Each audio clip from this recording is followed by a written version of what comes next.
Good morning, everyone, and welcome to our system demo for the Q3 2023. So my team and I are very delighted to welcome you today and to be your host for the next 4 hours, where we will demonstrate what happened in the past 3 months, in the last quarter. Just some housekeeping before to start. So this session is live streamed on YouTube and will be made available through the EMA corporate website. So you can socialize the link you can find on the website, and to make sure if people want to see that system demo, they can access it for the coming months even. We will also interact through Slido during that system demo. And of course, it's a voluntary interaction, so you may also opt to remain anonymous. And if you choose to use Slido, you of course consent to the processing of your personal data, as explained in the EMA data privacy statement for Slido.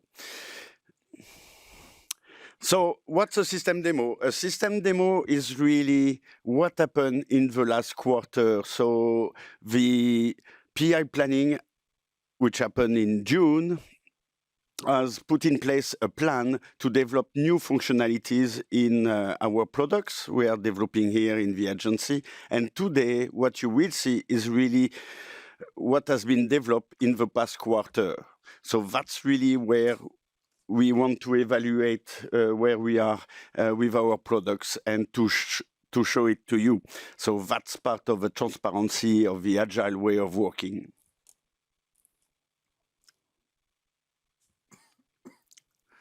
So the next system demo will be the 19th of December. The next PI planning is next week. So this system demo closes the quarter 3 of 2023, and we will restart next week, the next quarter. So briefly, you have an overview of all the products we will see today. So this morning will be a little bit long. We are all together until 1. We try to make sure we start on time. So if people want to join only for a product they want to see, they can join at that time. So it means we may have smaller break to catch up the agenda if we have some slack, or we will have to speed up or to close the demo on time to make sure people, when they join, are can see the product we are interested in. So something very important is how you are able to give your feedback and ask questions. So we are using for that Slido. So you can join Slido by either the QR code or the code you have on your screen now. And you have 2 options to give your feedback or asking question. So you have the Q&A or the poll. So if you are using Q&A, those will be upvoted, and we will answer to them during that demo, just after the product owner have made the demo. And if you choose to give feedback, which will we take with us and study it for later or for as a feedback, then you use the poll, and those question or feedback through the polls won't be displayed or won't be discussed today. We will really focus on the QA. So you have 2 ways to provide the question or feedback. It's either public through the Q&A or through polls. And then in Slido, you can choose the room. We have a room for each product, so you can target directly the product you want. And then you can choose Q&A or polls. I hope it's clear for everyone. And we will start with the first demo, and we start with monitoring value stream. The value stream, it's how we organize our work and how we group the products based on the business process around the capability to monitor the availability and the safety of the products. And the first demo will be the critical medical devices shortage system. And it's Klaus who will show us what happened in the last 3 months. So over to you, Klaus. Thank you. Thank you so much, Jean-Michel, and good morning, colleagues. It's really a pleasure, actually, for me to present the progress on the critical medical devices shortages system. So the next slide just gives an overview, actually, about the system by its. Oh, sorry, that's just the Slido slide. So this slide actually gives an overview about the CMDS by itself. So as we have in the last system demos, actually, we have seen a number of these web forms that we have developed to enable actually relevant stakeholders to provide information to the agency about critical medical devices that are included in the public health emergencies critical medical devices list.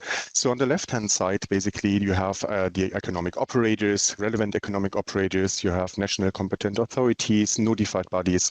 They will all report basically using these dedicated web forms that we have developed. So the entire system is composed of several different functionalities, for example, user registration, Sante data collection platform, data warehousing, and also integration of other data sources. We also have worked on the data analysis part, but this will not be part of the demo. So this time, actually, we would like to show the notified bodies web form of CMDS, and that's what we're going to show in this demo. So the next slide gives just a very short overview about the PI objectives for this PI, for the current PI. The next slide, please.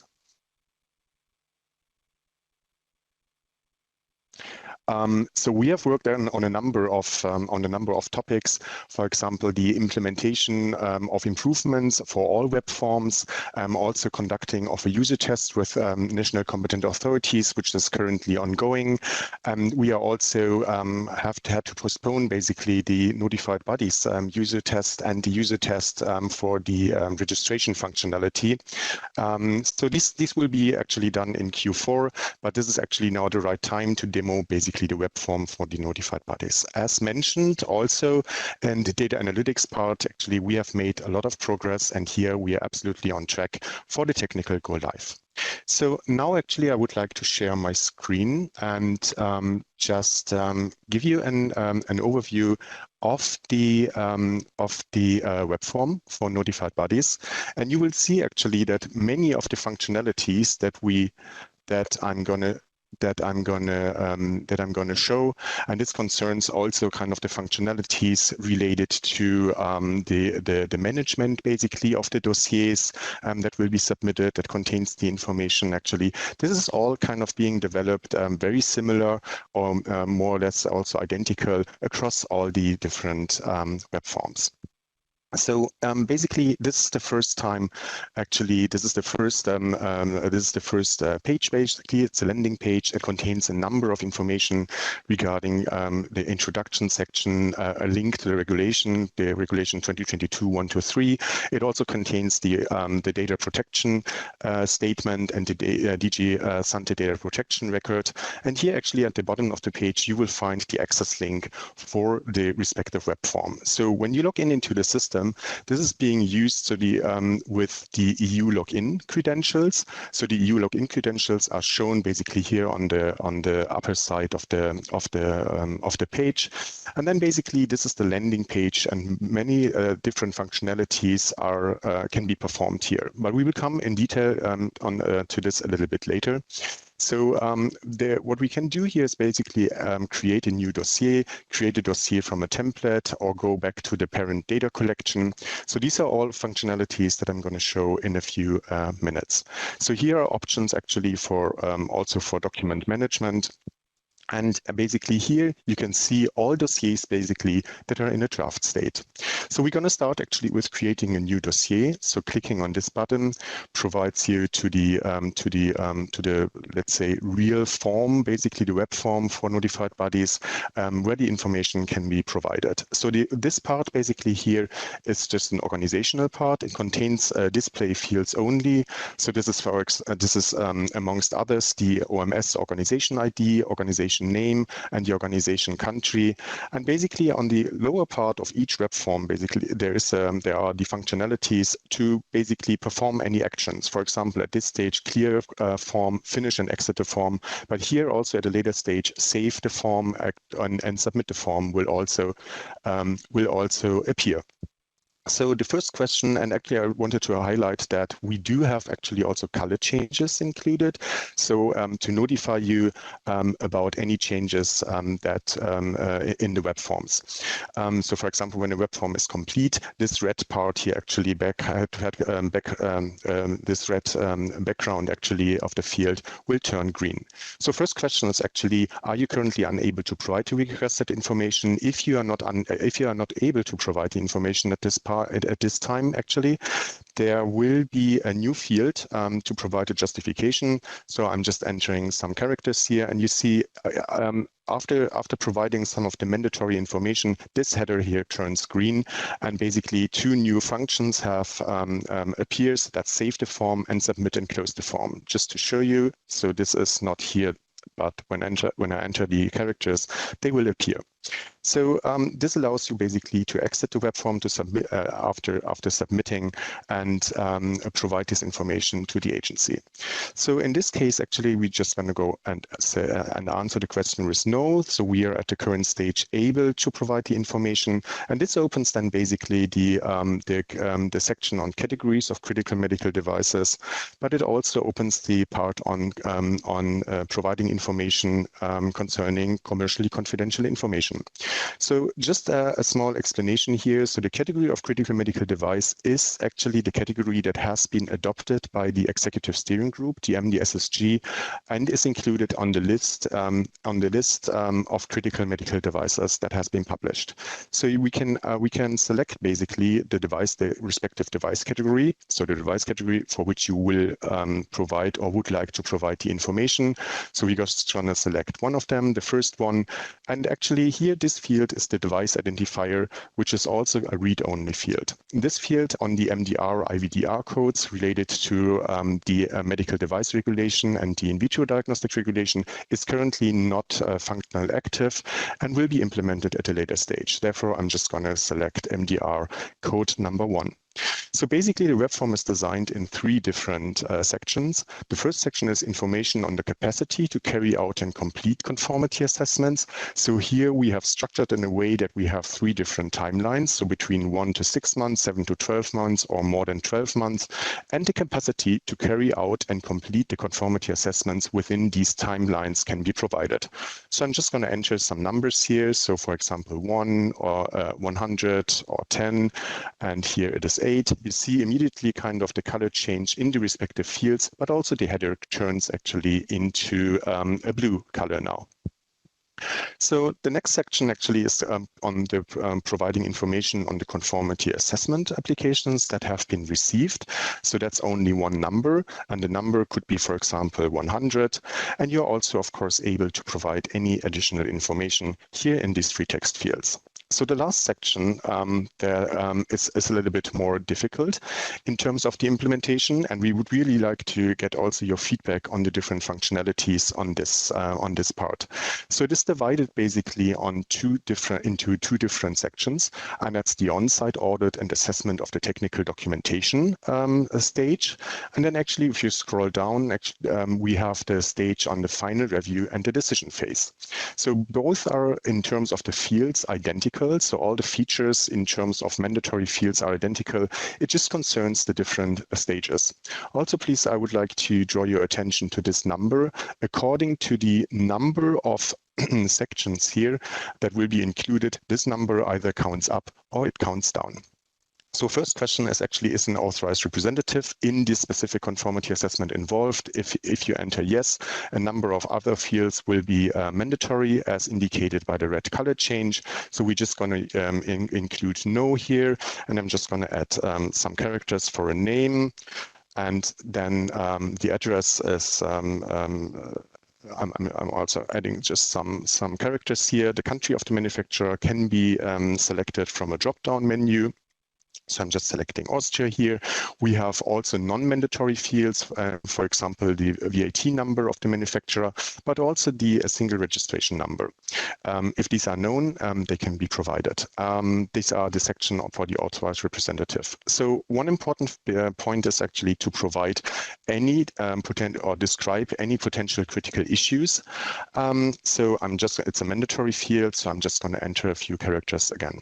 So now the information for one assessment have been provided. So the number of ongoing assessment is 1. So if you're just going to add a new one, actually, I'm just going to add here a new field, or a new set of entry fields appears, and the number counts up actually to number 2. So I'm just going to remove the field now, and just going to remove. This prompts an information box here, and the number goes actually down. So we could now actually provide information on the other part of the section. So we could provide information on the final decision phase, but actually here, so the first stage is number 1. I'm just going to include here now that no information or no conformity assessment procedure is actually included. So I'm just going to remove the section, and it counts basically down to 0. So with this, basically, all information have been provided, and actually this is indicated by the section header that turns into a blue background color. So now the only information I need to provide is on the commercially confidential information. So I'm just going to select from a drop-down menu that has all the 3 different sections included. No commercially no information of a commercially sensitive nature have been included, and basically this field turns green, and we also see that basically here 2 new buttons appear. So you could potentially at this stage say submit and close the form, but we would strongly advise you to always save the form because that allows you to resubmit the form actually or resubmit basically at a later stage. For example, when new information needs to be submitted, or if a new reporting cycle actually is approaching. So when the form is saved, a new field with a unique ID appears, which allows you to identify basically this dossier. So when we finish and exit the form now, we can see that the new dossier that we have just created at 9:17 appears here in the list of dossiers. There is one very important fact I would like to share with you. Once you have submitted a dossier, you are not able to edit this anymore. So therefore, it's important to duplicate basically this dossier and then indicate actually here, edit it at a later stage, because this allows you then basically to submit the current dossier in draft mode, and then actually at a later stage go back to the duplicated one, and then kind of provide new information. At this stage, you could also create a template form, but we will not go to this to allow actually more time for the questions and answers. So now basically we have 2 dossiers. One is the original one at 9:17. One is the one at 9:18 that has been duplicated. So I'm just going to go actually to the first one, hit edit this dossier, and then actually I can submit and close the form. There will be a message that informs you about this. Of course, we would like to submit and close, and the form data has been successfully submitted. So we can see now basically here in this stage that the one from 9:17 has disappeared. This one is actually now in the closed dossiers form, and only in the open dossiers form, the one actually from 9:18 is still included. So with this, actually, that's kind of the overview of the notified bodies web form. And I'm very grateful to take any question on this. As mentioned before, some of the functionalities are very, very similar. For example, the document management to the other web forms. Thank you so much for your interest, and I'm happy to take any questions. Back to you. So thank you very much, Klaus. So we will go slowly to make sure people understand how to give feedback. So if we can show the Slido again. So we will share again the Slido and re-explain for the people who just joined how to give feedback. So we have a Slido open now with a QR code and a code. If you connect to that Slido on the upper right up side, you will see rooms. Here you can choose the Mon CMDS room, which is the room for the product Klaus just demonstrated. And there, if you go to that room, you have two ways to give feedback. You have a Q&A, which people will vote for their most liked question, and we will answer to the most voted question. And then you have a poll where you will give feedback and we will take with us, and that won't be displayed or won't be discussed today, but we can take that feedback with us and we will make sure the teams and us, we analyze that feedback and we see what we can do with that. So we are waiting a little bit to see if we have questions for you, Klaus, because we know we have a slight delay with the broadcast. So people may just entering their question now. Jean-Michel, I see already 3 questions. I'm very happy to provide already answers. Okay, Klaus, go ahead. Thank you so much. So I do see a question actually, and I'm just going to read it very quickly. So also it is not yet implemented, not in the template. I wonder what the MDR IVDR code means. What is referring to? Is there a user guide where it's explained? Thank you. So thank you so much for this question. Indeed, actually, it is not fully implemented. And we will do this at a later stage, and we will of course update you. So the MDR IVDR code is basically the code. So a code that has been implemented by the Commission Regulation 2017-2185. So the Commission implementing regulation established the codes for the designation of notified bodies in medical devices under the regulation 2017-745 and also under the IVDR, the 2017-746. So these codes are primarily used by designating authorities to define the notified body scope of designation, but they are also used, for example, by the notified body to describe individual qualification of PNB staff members, describe the qualification required for assessing a device. So further information on this is actually, of course, included in that respective regulation, so the 2017-2185. But also there are 2 MDCG documents published, and I know that the one for the medical devices, this is the MDCG 2019-14. And as mentioned, it will be implemented at a later stage. Thank you so much. So why is it not possible to duplicate or create a template from a closed form? So this is that's a very good question, Adam. So the reason for this is basically that once this form has been submitted, basically this is a complete data set. So we're going to use this because this is basically the snapshot at that time point. So you can, of course, kind of use this and create a template and then actually change something at some values, for example. So at a later stage. But this is basically just to keep really a record on the submitted dossiers. And that's actually where we have the duplication function, to just keep a record of the previously submitted ones.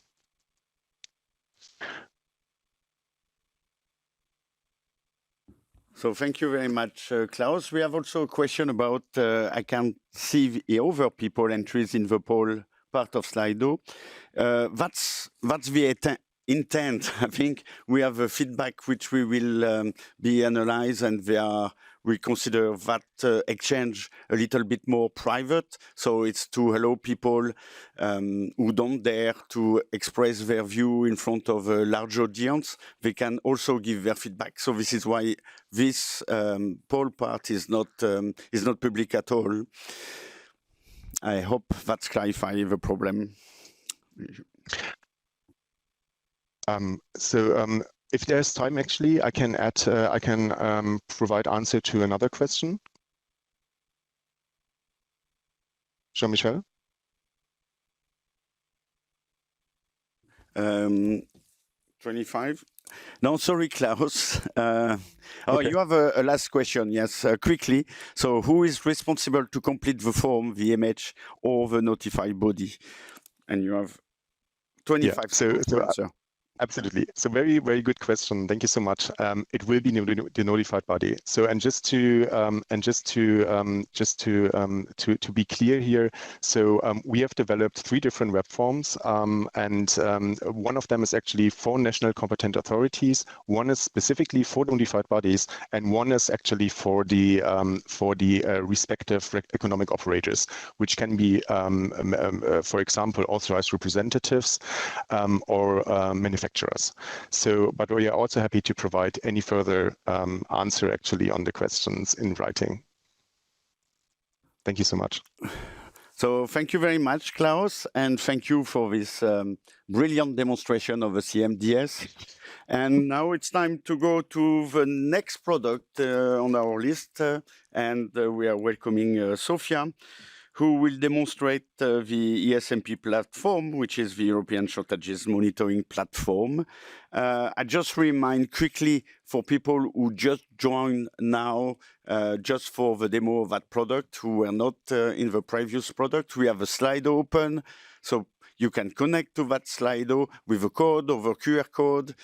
Then you can choose the room. It's upper right side of the screen. And there you have Q&A, which will be public, and we will answer them today according to their place on the list. So it will be upvoted. And the poll will be only feedback we will take with us and analyze it at a later stage. And we won't answer those poll questions in public. Thank you very much. Over to you, Sophia. Thank you very much, Jean-Michel, and good morning, everyone. So my name is Sophia Zasternik. I'm the product owner of the ESMP, and I will be joined by Peter-Jan Desier also to explain the data analytics part. We can go to the next slide.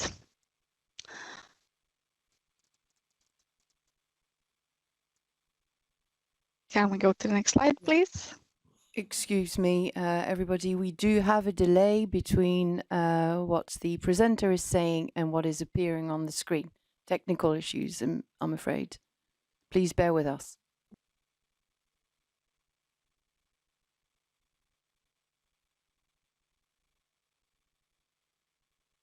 Yeah, I think we can go on, if we can. It's coming, Sophia, it's coming. Okay. There is a long delay between what I push and what you see on the screen. Okay, let's try to work with that. So just some intro that just a bit of intro, although everyone should already be aware of that. What we're building here is an IT platform for monitoring information on shortages, supply and demand of medicinal products, which are used in the scope of crisis situations and also for monitoring situations which could lead to a crisis. Now, we have a legal deadline of releasing the minimum viable product on the 2nd of February 2025. We can go over to the next slide. And there I will just go over our main stakeholders. And of course, as the slide is coming on, in essence, our main stakeholders are the marketing authorization holders and the national competent authorities who will be submitting data to the ESMP. Now, of course, the industry will be mostly supplying information on supply and the NCAs on the demand. This has an element of data collection and management, data analysis and reporting, shortages management, but also data publication. Now, on the top right side, you also see that the European Commission will also have access to this data to have an overview of the situations in the European Union, but also the data will be available to the public in order to see what are the shortages that are taking place. We can go to the next slide, and while we're waiting for it, of course, the ESMP will be supported by SPOR data, so EMA's master data. There will be document management in their data warehouse and analytics, and the analytics part is something my colleague Peter Jan will also demonstrate what we're building at the back end. In the next slide, when it comes, here we have the high-level progress update on what we were doing in this quarter. So the main tasks that we were focusing on were the finalization of functionality for the bulk submission of data on centrally authorized products in scope of the industry's reporting requirements, and also functionality for the submission of alternative therapies. We also worked on embedding marketing data on the marketing status for centrally authorized products. So for MAH to have visibility of the data that has been submitted through IRIS and which is in scope of their crisis reporting. We also worked on some security features and access, and also we worked on the incident management and bug fixing for marketing status. So all of these features are on track.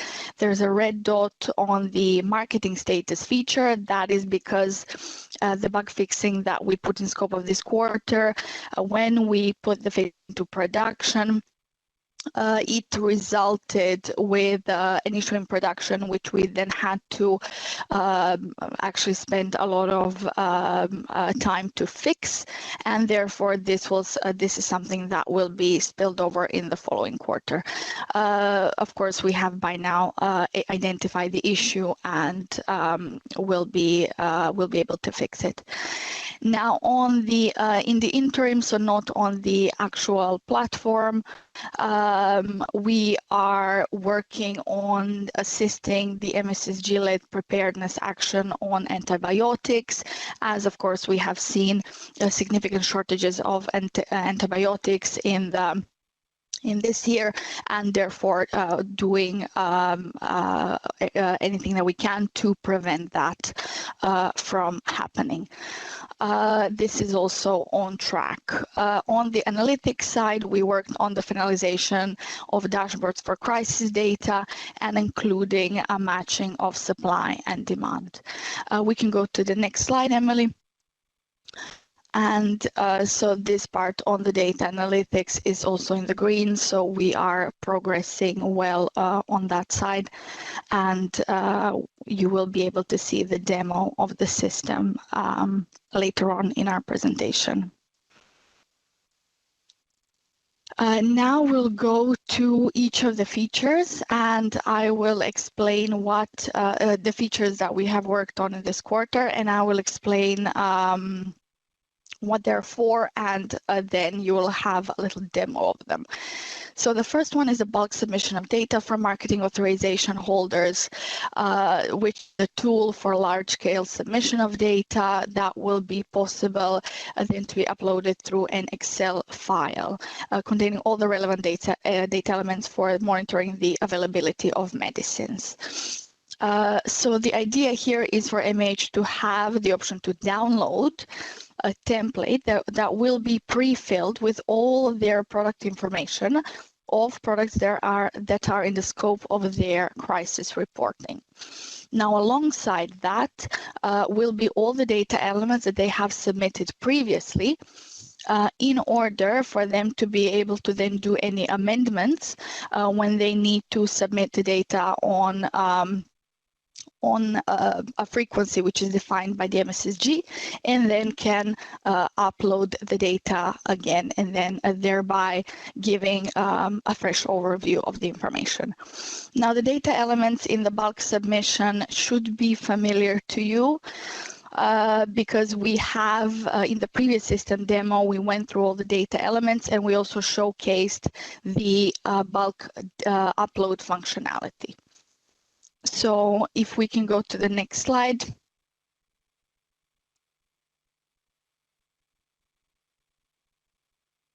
So here we'll be showing how in the ESMP, the MAHs will be able to access this bug download template and then visualize all the data that has been submitted.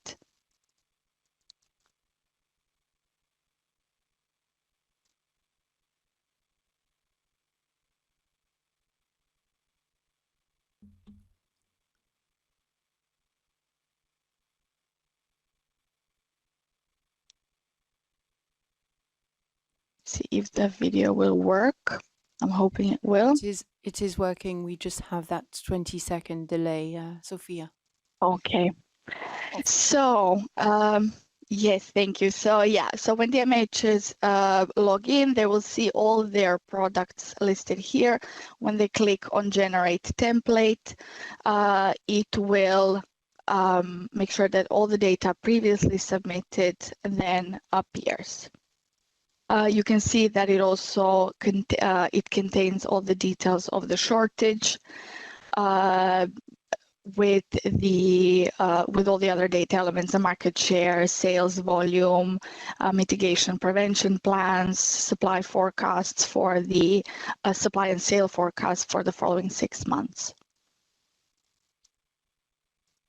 Yes, you can also see that all the products in the scope are listed there, along with all the countries and also the marketing statuses that have been submitted. And once they click on the download button, the file should be appearing on their screen.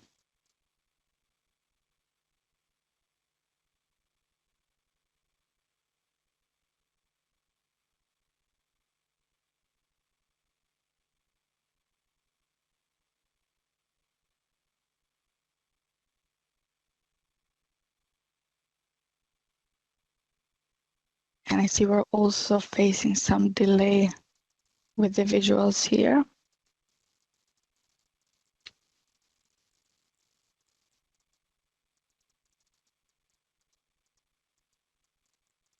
Emily, yes, it's going on. So yes, so now we can see that the Excel file has been downloaded, and the MAHs can then input any change and then upload any change in the data and the fresh information and then upload the file.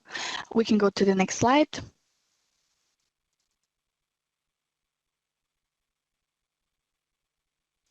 So in the next slide, I'll be talking about the feature on alternative medicines. This is also a part of the crisis submission for marketing authorization holders, whereby they will be submitting information on alternative therapies. Emily, can we just go to the next slide? It seems that we have. Thank you.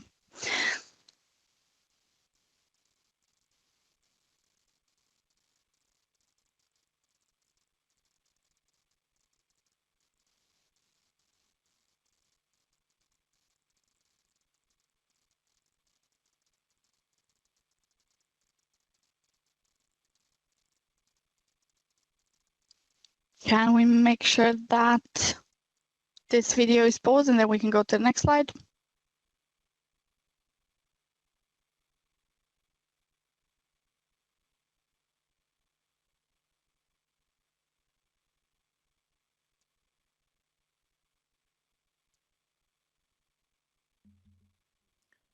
I have Sophia, I'm very, very sorry. No worries, we'll figure it out. Yeah.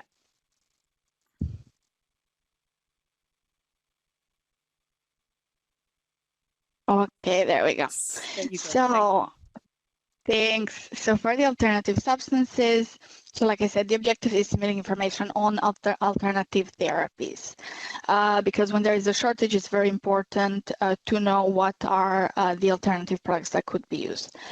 It will allow MAHs to visualize their centrally authorized products, which are included in critical reporting scope, but also the NAPs, and which will be grouped on the basis of an active substance and pharmaceutical form. So the user will be able to select the possible alternative substances or compositions, because it could be that a composition of multiple active substances is the alternative.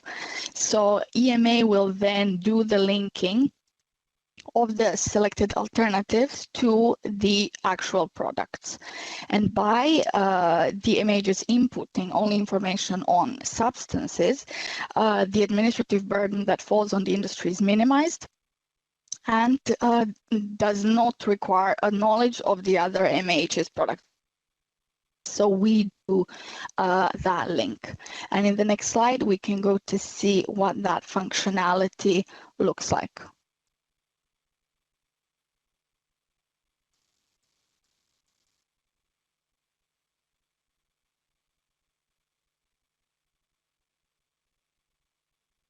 One more, and there we go.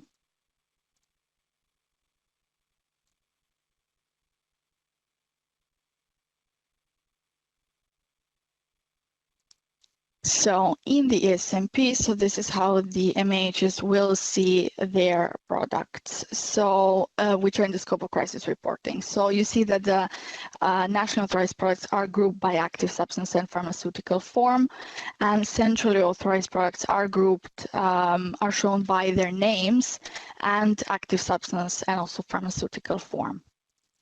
There is the option to insert the alternative therapies, and here you see if one clicks on modify, they can add the substances.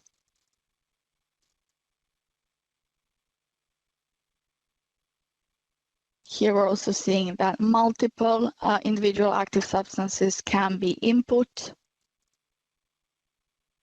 And just to clarify, these are all active substances or compositions which are part of products with a valid authorization status available in the European Union.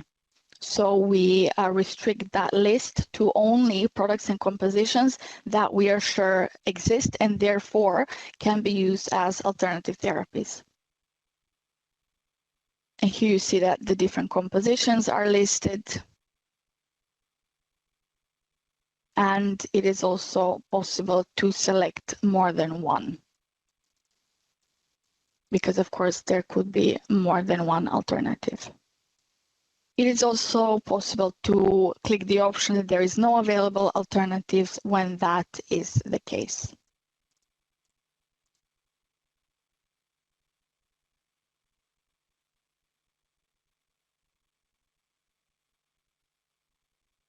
And you see that the submission has been successful. If we go to the next slide, there's the third feature that I would like to talk about, which is the how we have embedded information on the marketing status that is submitted through IRIS. Now, in IRIS, we have a live system through which marketing authorization holders for centrally authorized products submit information about which products and specifically which packs are on the market in each country. For the ESMP, this information is very important to us, of course, for monitoring of shortages, and therefore we wanted to embed this information in the ESMP. So the functionality that we have put together gives then an overview and shows which of their medicines in the crisis in the scope of crisis reporting is marketed and which one was said that was perhaps temporarily unavailable or not on the market, and we highlight these cases.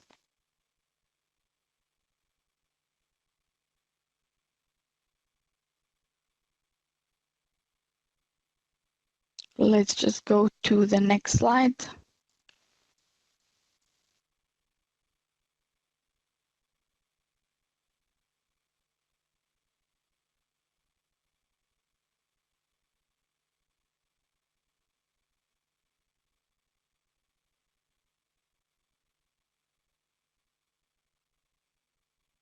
There we go. So here we put in enhanced visualization and reporting. So like I said, that will list all the product data. We also put in seamless data integration with the data from the IRIS platform, and there will be intuitive notifications telling the users that they can review and update missing or incorrect marketing status data in IRIS. Because this is important, because only products marked as marketed or temporarily unavailable will be eligible for the reporting of shortages, because if the product is not on the market, there is no need to insert information on shortages. So we can show this as well.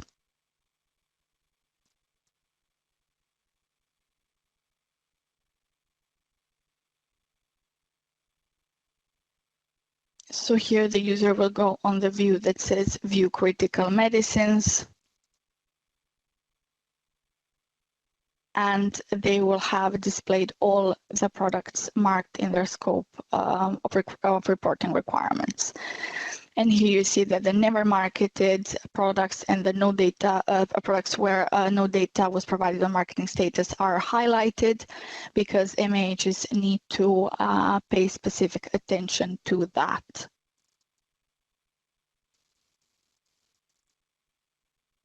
And then if this information is incorrect, they will have to update it through the IRIS platform, and then it will be reflected here as well.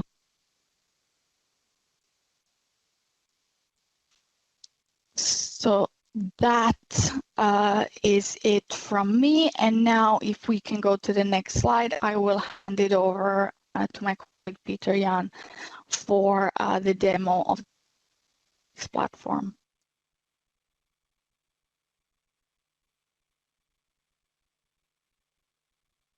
So, good morning. My name is Peter Jan. I'm one of the subject matter experts on the data analytics platform, more specifically for the dashboard and for the matching of supply and demand.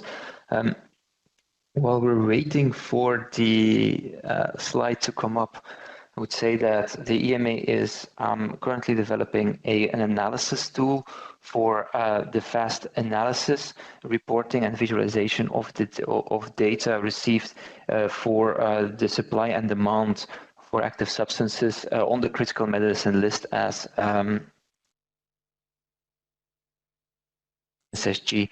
The main I need your support. I think we're going too fast. I've paused for a few seconds to catch up on time.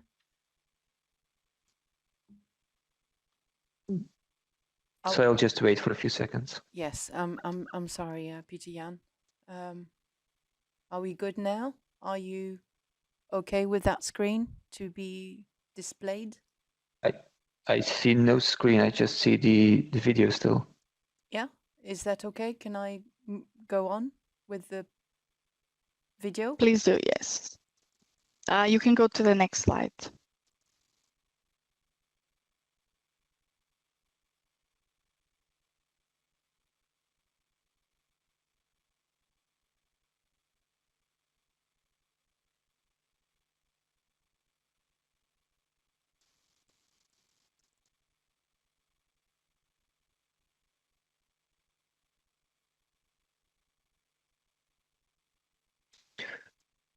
So are we good again?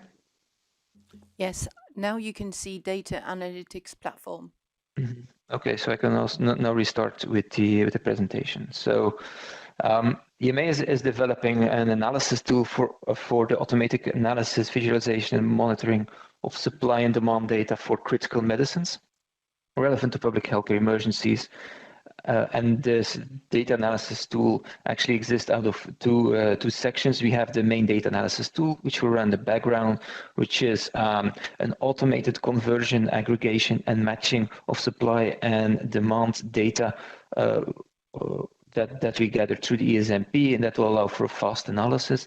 And then we also have the public healthcare emergency monitoring dashboards, which is the visualization of the data in a structured way for better understanding and reporting of the supply and demand data. So basically, we have the data coming in from two main sources. You have the MAH and the NCAs that are reporting supply and demand data. This gets uploaded into the ESMP platform.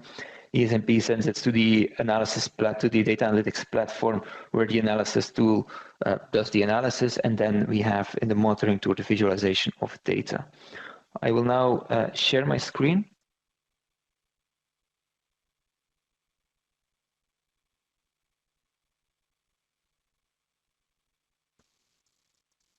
Is my screen now visible? Thank you, Peter. Yeah, we can see it. Thank you. Okay, so before we begin the further presentation of the dashboard, I'd like to mention that this is a specific monitoring tool for public healthcare emergencies only. For the preparedness activities of the EMA, separate tools will be developed. Furthermore, this is the MVP, so the cosmetic changes and some further improvements still need to be implemented, but this is a functional dashboard that is usable for in case of public healthcare emergencies to allow us to structure and visualize the data as good as we can get it. The dashboards exist out of multiple sections. I'm not going to show all of them today. I'm going to focus on only a few of them for the sake of time. So the entire dashboard can actually be configured per public healthcare emergency, and again per active substance by using the selection menu, and this will allow us to only show the information that you want to see for that active substance. So the unit of measurement currently is only in mass of active substance. However, in future iterations, this unit of measurement will be adjustable, and we're also considering additional filters to allow for more detailed data visualization and more granular visualization based on pharmaceutical form and strength. But for this MVP, this is the functional matching of supply and demand dashboard for public healthcare emergencies. So we have an overview screen, which shows a color map that shows the reporting status of each of the member states, as well as if any information is restricted or confidential, which is very important to make sure that we can have conversations with those member states, and we do not use any data that might be restricted or confidential. Then we also have probably the three most important graphs of the entire dashboard. The first of all, we have a graph that shows the member states with the highest patient needs in terms of the active substance for the entire upcoming 6 months forecasting period. So in this one, we can see which member states are expecting to have the, let's say, the highest waves of the public healthcare emergency and the highest needs. So we can also see whose member states do we really need to start focusing on. And then you also have two more graphs that show the outcomes of the matching of supply and demand. And these graphs allows us to see at a glance which member states have the highest unmet demand, both at the beginning of the forecasting period and at the end. I'm going to talk about this a bit more in detail when I talk about the monitoring section. Okay, and furthermore, we also have an overview section. We have a list of reported shortages with the most important information. Again, a more extended list of shortages, and all of their information is also in the shortages section. The overview is really to have an overview of the most relevant data for fast answering of questions when we really need it in a public healthcare emergency. Then we have the supply section, which allows us to have an overview of all incoming supply of the forecasting period. So on the left, we have the incoming supply of the marketing authorization holders per month of the forecasting period, which as a standard is 6 months. And on the right, we have the full incoming supply of the member states, the planned strategic reserve. This is the supply that is planned to come in, but that is only for the strategic reserves and not part of an MAH supply. So with this entire section, we have a full view on what is the incoming supply for the coming 6 months for the entire of the EU Union. Then the most interesting one, in my opinion, is the demand section, which shows a full overview of the total EU-wide demand in terms of number of patients and mass of active substance. So both public healthcare emergency specific and non-public healthcare emergency specific, to also take a look at what is the need of for those patients, not for public healthcare emergencies, not for COVID-19, for instance, but in a normal setting for day-to-day operations. So first of all, we have the estimation of the number of patients. This is now the full list for all of the member states. Then we have the graph on the absolute and relative public healthcare emergency needs in terms of the mass of active substance. Absolute is just what is estimated to be needed to treat the patients of the public healthcare emergency.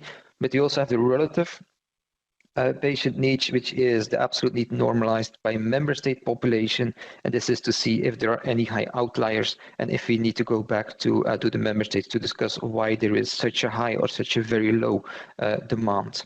And then finally, we have the planned minimum stock, which is the buffer that the member state has set on top of the absolute need in case there are unexpected demand surges and there is an additional buffer needed. This is all public healthcare emergency specific. And then you also have the measure of the historic demand, which is a measure to estimate the non-public healthcare emergency specific need for a medicine. And then finally, next up we have the section on the available stocks at the time of submission. This is different from the supply, which is the incoming stock over the months, and the stocks section, which we really call stocks, is really what is already present in the entire supply chain of a member state.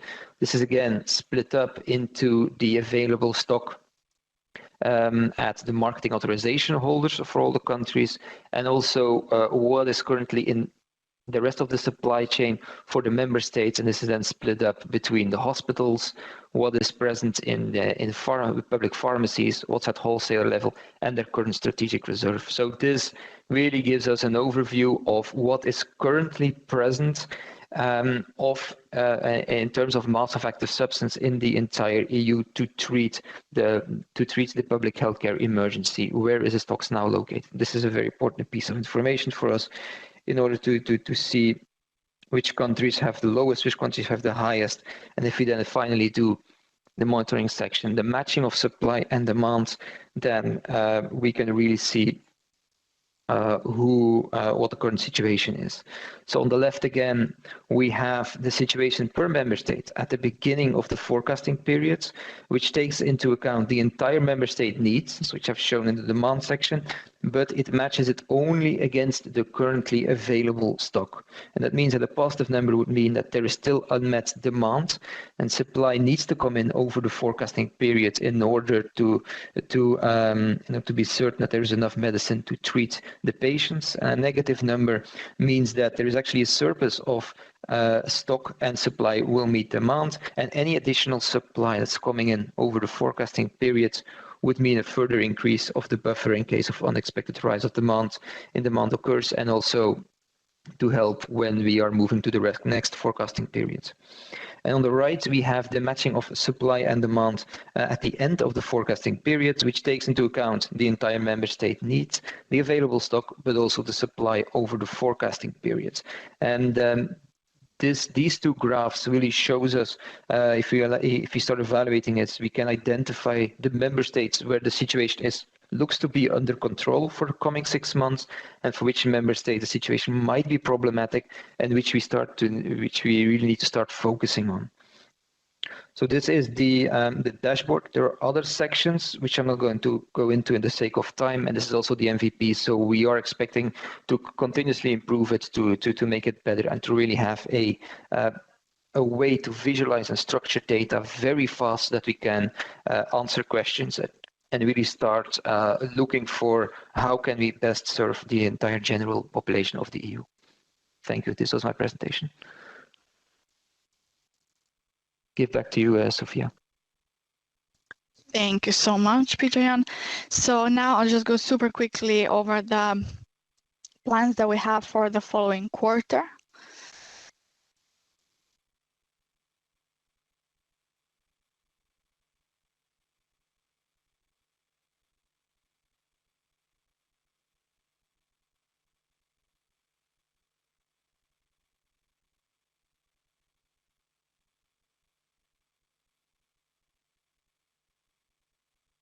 There we go. So on a high level, what we'll be doing now is also redirecting our attention on the features for the preparedness functionality.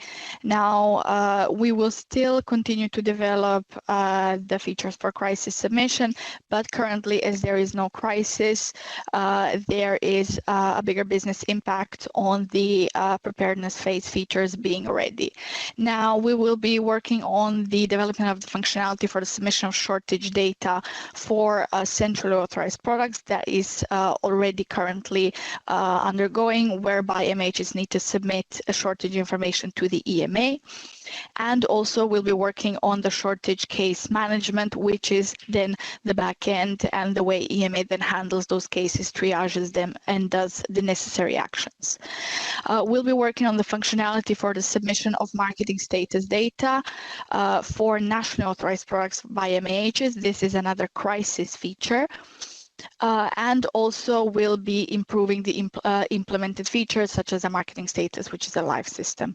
On the business analysis side, again, on the preparedness phase, we'll be working on the functionality for the submission of data from NCAs, and this will be also our focus in 2024.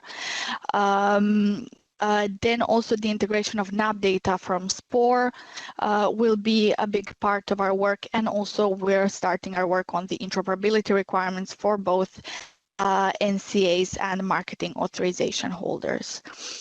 We can go to the next slide, while I also explain that on the data analytics side, on the data analytics platform, we'll be developing NCA-specific monitoring dashboards, which will be including relevant data per country. So my final slide is just a general overview of the ESMP. So in green, things that we have built, and in blue are the things that we are working on. So this just gives a general picture of the building blocks and how much is still left to be done. And in the blue, you'll see it's mostly the things that we are focusing on this quarter. I won't go much in depth because we are, I believe, over time, and I think I'll ask the moderators if we can still have some time to address any questions. Thank you very much, Sophia and Peter. We will have some minutes to address some questions. We tried to keep the timing at 10:05, but we can go over 1 minute. It's not a problem. We are experiencing a really bad network difficulty here in the building at EMA. Our technical teams are working on it to try to fix it. In the meantime, we really have a delay between what we see from the control room and what appear on your screen. So please bear with us. So I will read the first question for you, Sophia. And well, then we have them here. So will the marketing status come from IRIS or from PMS, or has to be re-entered again? And that's a question from Laurent. Yes, so for the marketing status data for central authorized products that is currently entered already and is being entered through IRIS, we will be reusing that. So that was the functionality that I also demonstrated. So definitely the data that is there will be reused for the ESMP and will not need to be submitted again. I also saw that there was a question about marketing status for nationally authorized products, just to address that now very quickly. For those, since it is not yet, the data is not being submitted through IRIS, it will be submitted through the ESMP for medicines that are in the scope of crisis reporting. if that helps. We can go to the next one. So thank you very much, Sophia. So the next question is about SPOR data, which doesn't have no packaging information for many products, national authorized, of course. Do you need this as a master data, or where will you get them from?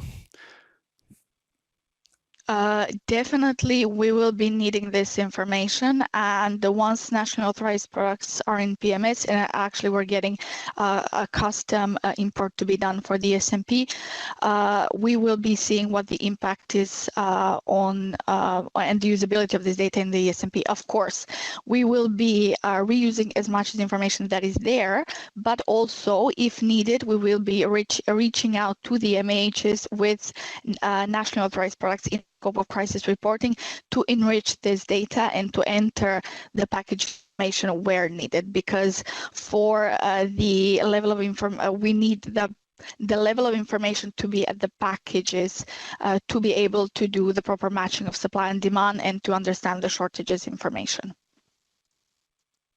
Okay, thank you very much, Sophia. And I think we have several questions related to that packaging issue of non-cap products. So I think we have answered that one. Then we have a question about, doesn't the regulation refer to a fully functional ESMP by February 2025? And that's also from Laurent. Indeed it does. So we are aiming to build all the functionalities by that time. Of course, this is by the agile principles. This will be the minimum viable product, and we will be continuing to work on it and to make it better in essence. But the functionalities should indeed be there. Thank you very much. And then we have, but that's a question for PMS, in fact. Is it then expected that PMS perform an enrichment of the non-cap data to reflect the packaging level that is needed for ESMP?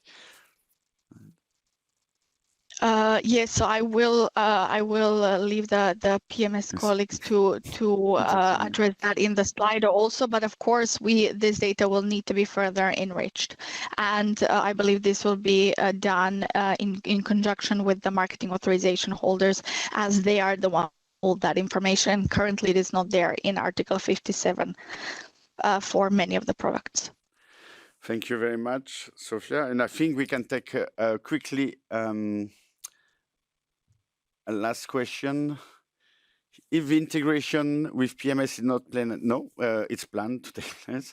So I think we can go to the next one, which is, does the ESMP Q4 2023 forecast then expect the enrichment? No, I think we already answered that one, and we need PMS colleague to answer to that question.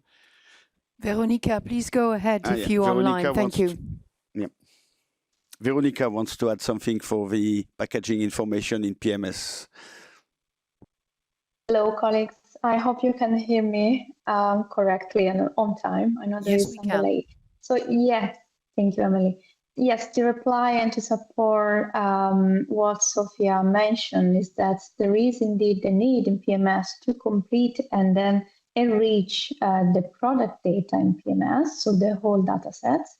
And as soon as the functionality will be implemented and available for use, of course, the user will be able to complete their own product data into PMS. This information will be then reflected across all databases, include also for use of Sophia's product team, and then will support further products in that sense.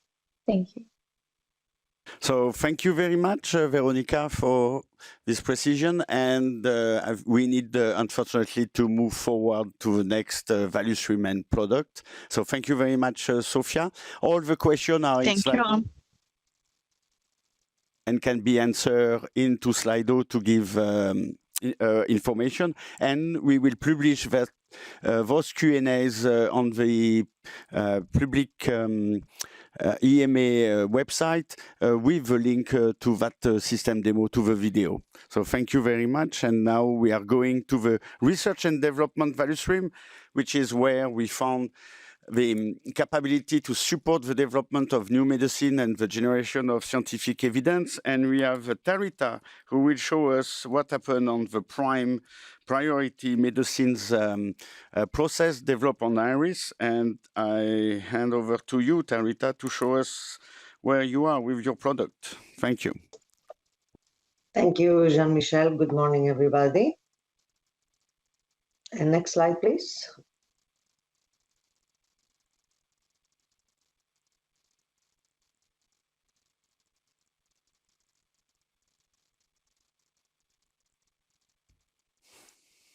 Emily, do you want me to take over the slides because of the delay? I think it might be more efficient. Yes, please, Tarita. Okay, but it's just for the R&D value stream was to complete the development of Prime and then to go forward with analyzing a new regulatory process to onboard, as well as doing the analysis for the new fee regulation impact on our maintenance processes, namely orphan designation, scientific advice, and then continue the maintenance activities on the existing product. Now I will go forward with the demo of what we did on Prime, how we completed the development.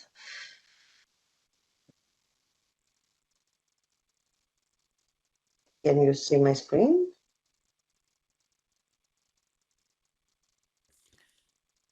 Yes, we can. Okay. So the development of Prime has been completed with the two additional processes. So the Prime meeting request and the Prime periodic update submission. For participants that have never used Iris before, I will show how to log into the system as well. So we start with the welcome page, sign in with your account, and then we go to draft submissions to create a new submission. So we first select if we apply as an organization or as an individual.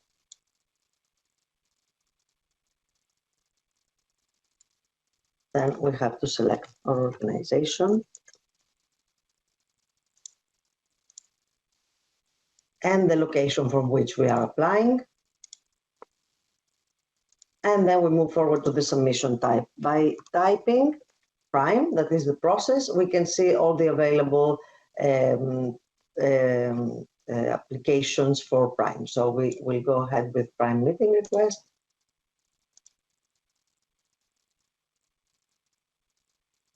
And in the next page, you can add managers and contributors to the specific submission.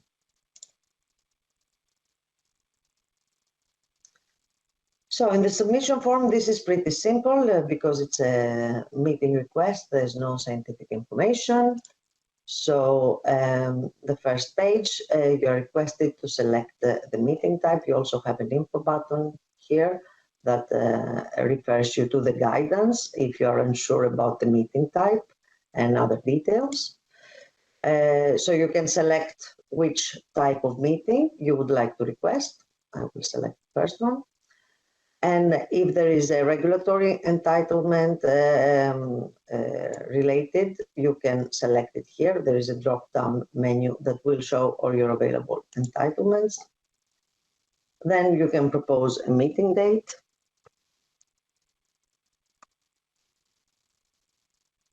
You have some indication on the type of meeting and how many hours you should put as a slot, and then you can enter any additional comments. Save and return, and it should take you to the next page. Here we have the documents from applicant page. So if you would like to upload any documents that are relevant to this meeting request, you can do so by clicking on the button and adding files. If you do not have any documents, you can leave as is, and then you click on the yes button when you have uploaded the documents you would like to upload or none, and save and return. In the documents from EMA, you will see after you have submitted all the documents that will be shared with you with the EMA, but there is no action for you to be done at this stage. If you would like to see a record of your application, you can click on this button and generate an application form. This will be available in the documents of applicant from applicant page. Just give it a second to refresh. Yes, so here you have an application form, which is a Word, and it doesn't appear. I'm sorry about this, but this is a UAT environment, so it doesn't appear, but you should have a Word document appearing that contains all the information that you entered previously. So if you would like to go ahead with submitting your application, you click on the Submit Application button, you confirm the statement and submit the application. So then you have another prompt asking you if you're sure and if you need to review your application. If not, you click on Submit.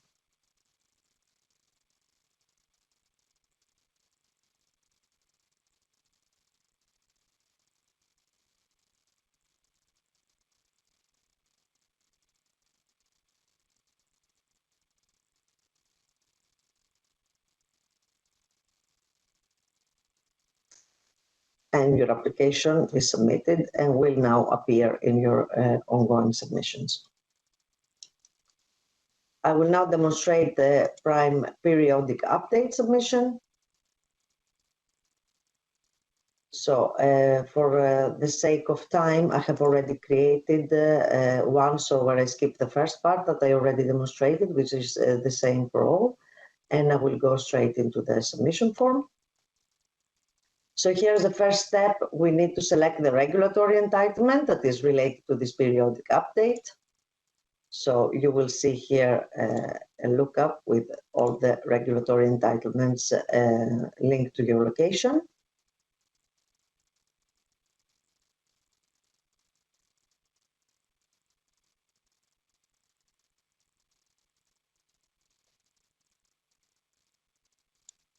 In the next page, there is some procedural information to be added. So we would like to know if the development is ongoing, yes or no. So if it's a no, you will need to give us a reason for discontinuation of the development. It's a mandatory field. If it's a yes, this will disappear.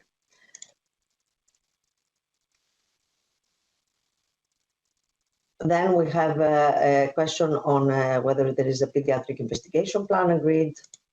If it's a yes, you will need to enter the number. If it's a no, then there's no need to add information.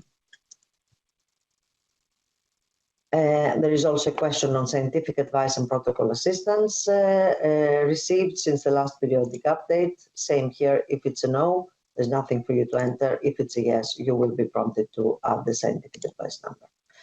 And there is also a last question on whether you're requesting expedited advice with this submission. If it's a yes, then you need to inform the agency on the area of advice and a comment on the expedited advice.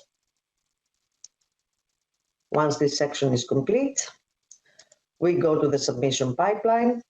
Here we hold some information on the RPI and on the submission pipeline. This is read-only information coming directly from IRIS. Here you have the option to update or confirm that this information is up to date. So if the information is up to date, you can just click yes and proceed with your submission. If it's not up to date, you can click no and you will be given the chance to change the foreseen date, foreseen legal basis, and the applicant's reason for changing this forecast. In the next section, you have a submission notes box. So if you want to make any comments about this submission, you can use this part here. And then we have the documents from applicant. Here we expect you to upload the file since it's a periodic update submission. You have some instructions. So from the time of the kickoff meeting, you are required to maintain and update the regulatory roadmap and product development tracker, including information on upcoming and planned regulatory submissions and issues requiring discussions with the regulation. For more information, you can also refer to the guidance. So here you have two links to the regulatory roadmap and development tracker with all the instructions on how to prepare it. And you also have a link to the guidance if you're unsure about the next steps. Once the document has been uploaded, you can confirm that the document is uploaded. Save and return. Here, as I said before, the documents from EMA is the folder where you will find documents that we share with you. And if you would like to generate an application form, you can click on this button and the form should be generated in the documents from applicant section.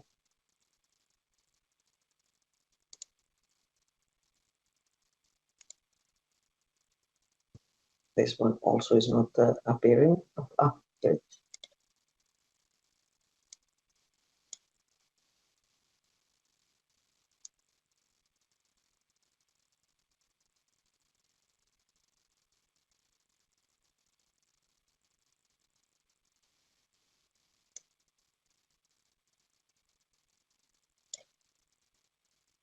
So here you have a record of your application for a prime periodic update submission, as for any application you create in Iris.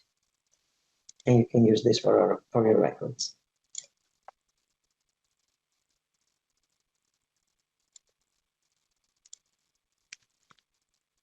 I'm sorry, I forgot to fill this in, so we can proceed because we need all these sections to be completed in order to go ahead and submit the application. So you need to see the green tick next to the section.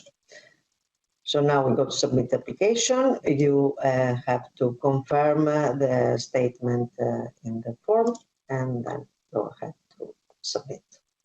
And also here you will see the prompt if you're sure you want to submit or you want to review your application.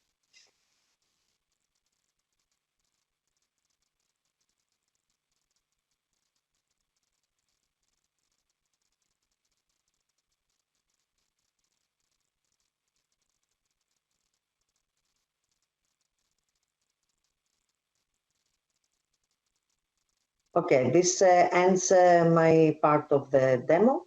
Thank you very much for your attention. And if you have any questions. Thank you very much, Tarita. And let's go to see on Slido if we have any question. Looks like your demo was so clear. Everybody understood everything without questions.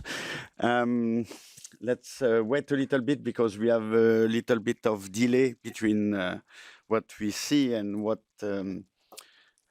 going on at the same time. So we'll see. It's coming back to the screen.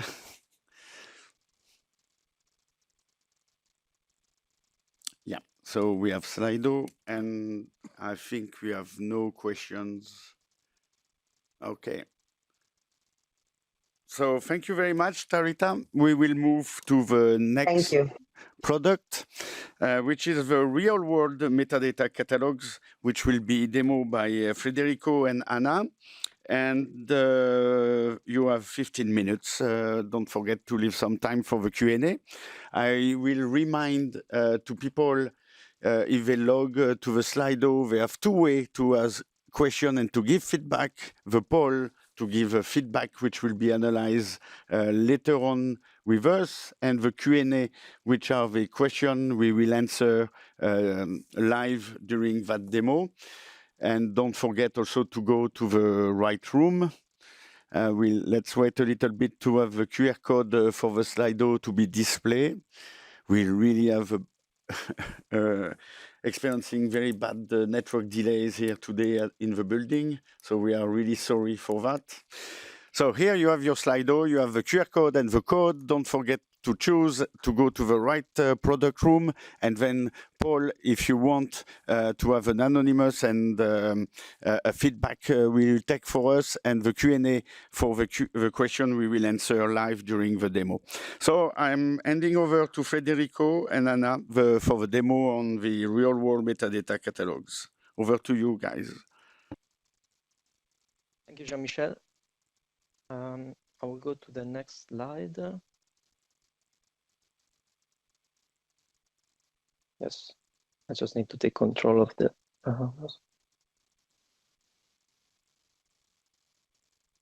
You can just share without taking control, Federico.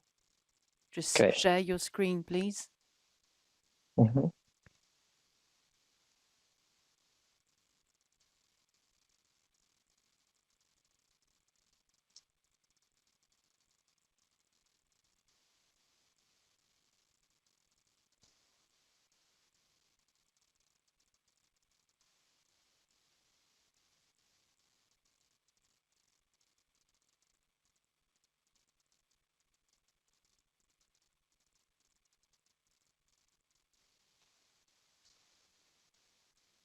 Tell me when you see the screen. Not yet.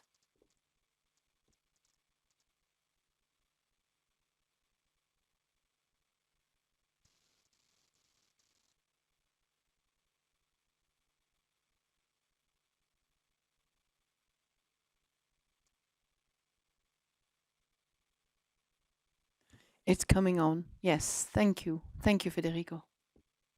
All right. So starting from here, this product aims to improve data discoverability as part of the current Big Data Steering Group work plan, for which you can find more details on the EMA website under the Big Data section. The catalog will mainly describe the data sources and non-interventional studies, and will announce and replace to this existing web database, the ESMP resources database and the UPass register, which is still accessible through the ESMP web portal. As the next slide, what type of data then are collected in the metadata catalog? There are basically 4 categories: the data sources and studies that were mentioned before, but also institutions and networks that aim to describe contributors to the catalog, networks and consortia associated to the data sources and studies.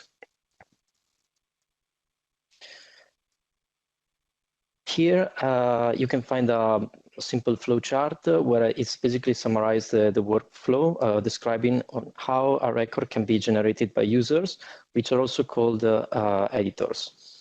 Later on, we will also demonstrate that in the actual environment. And so in order to create and manage any kind of content, a user will need to create an account using the 2-factor authentication provided by the European Commission. And after that, basically, it will be able to access the platform with edit rights. An editor can create a record, which can be a data source, a study, institution, or network, and save it as a draft or submit it directly to the EMA. EMA then will review the record and either return it to ask for modifications or publish it in the catalog. The same flow then is followed when any updates to the record are required. So just having a bit of a PI planning perspective, this is the second demo for this product. In June, we focused on data source, institution, and networks. Today, instead, we will showcase how to add, edit, or view any study, also the content moderation workflow, and that we described earlier, and finally, some search functionalities. I will not spend more time on the slides and go straight to the demo of the catalog. So as I'm already sharing my screen, I guess I can show the interface of the demo. I guess I need to reshare with only the application instead. Just 1 second.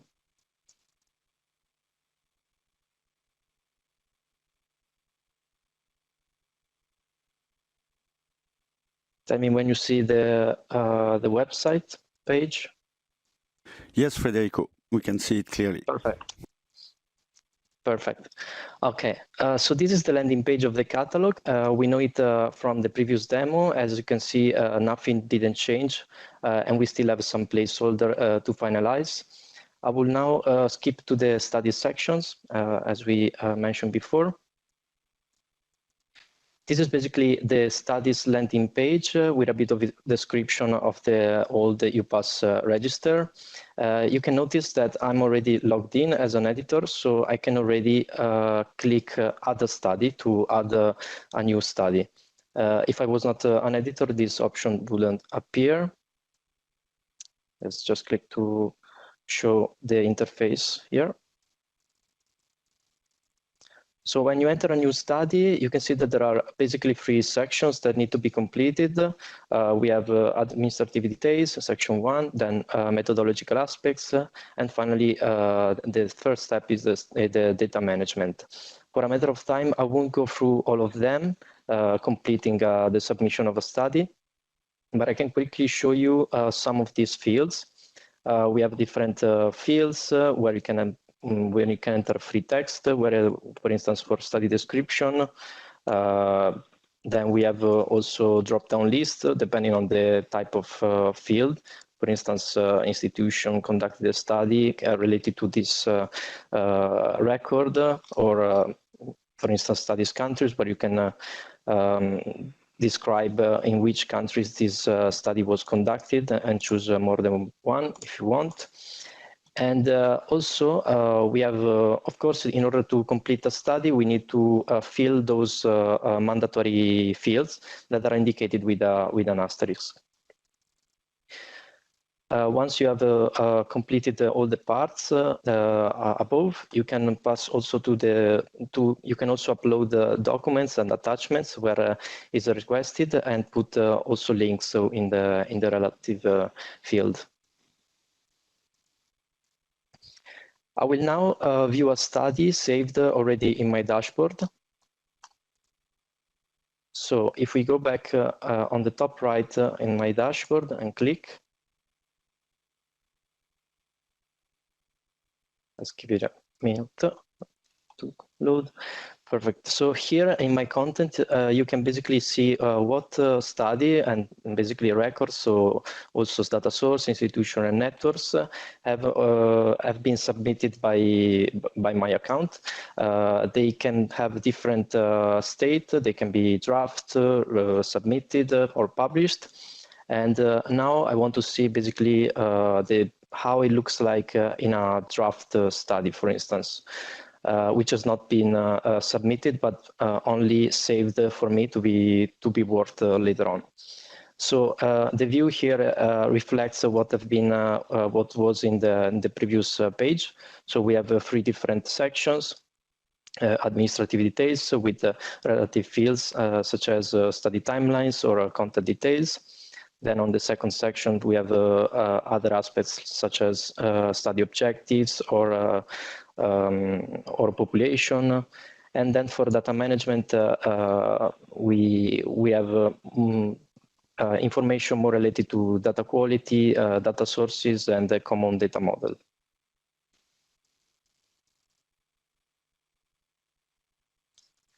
Let's now navigate back to the dashboard and briefly show the content moderation workflow that I previously mentioned.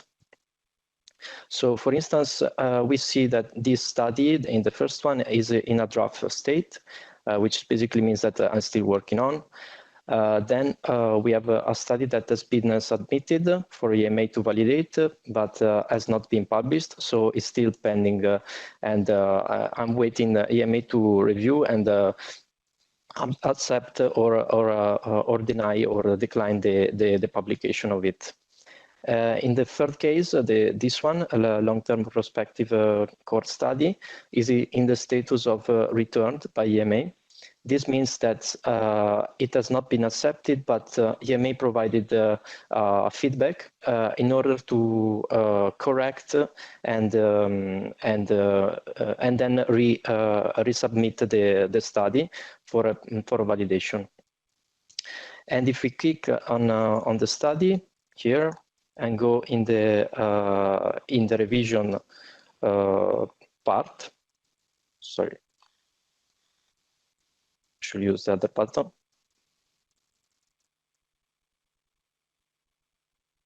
Sorry.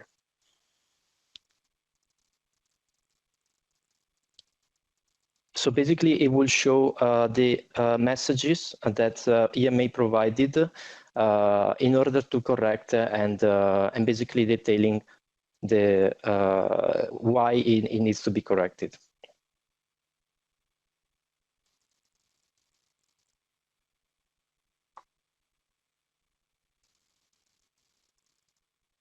I will now go back to the dashboard and also just mention that the workflow will be supported by a notification system. So whenever EMA provides a feedback to the editor that has submitted the study, the editor will receive also a message or a notification to be advised on the result. And this kind of messaging is still under development, so we cannot show it now. At this point, I will also show the possibility to add a collaborator in the record. These collaborators are also called co-authors in the system. So we are now back in the dashboard, and we want basically to open again the 5-year multi-center study. And in this case, you can see these tabs, also the revisions that we didn't see before. We can navigate through the tabs. And here on the co-authors tab, we basically see that I invited a co-author in working on this study. The state of the request is still pending. And here below, we can also add more co-author by inserting the relative email address. Of course, also in this case, the co-authors need to have an account to manage the content in the catalog. So they need to be registered. So let's go back again to the dashboard.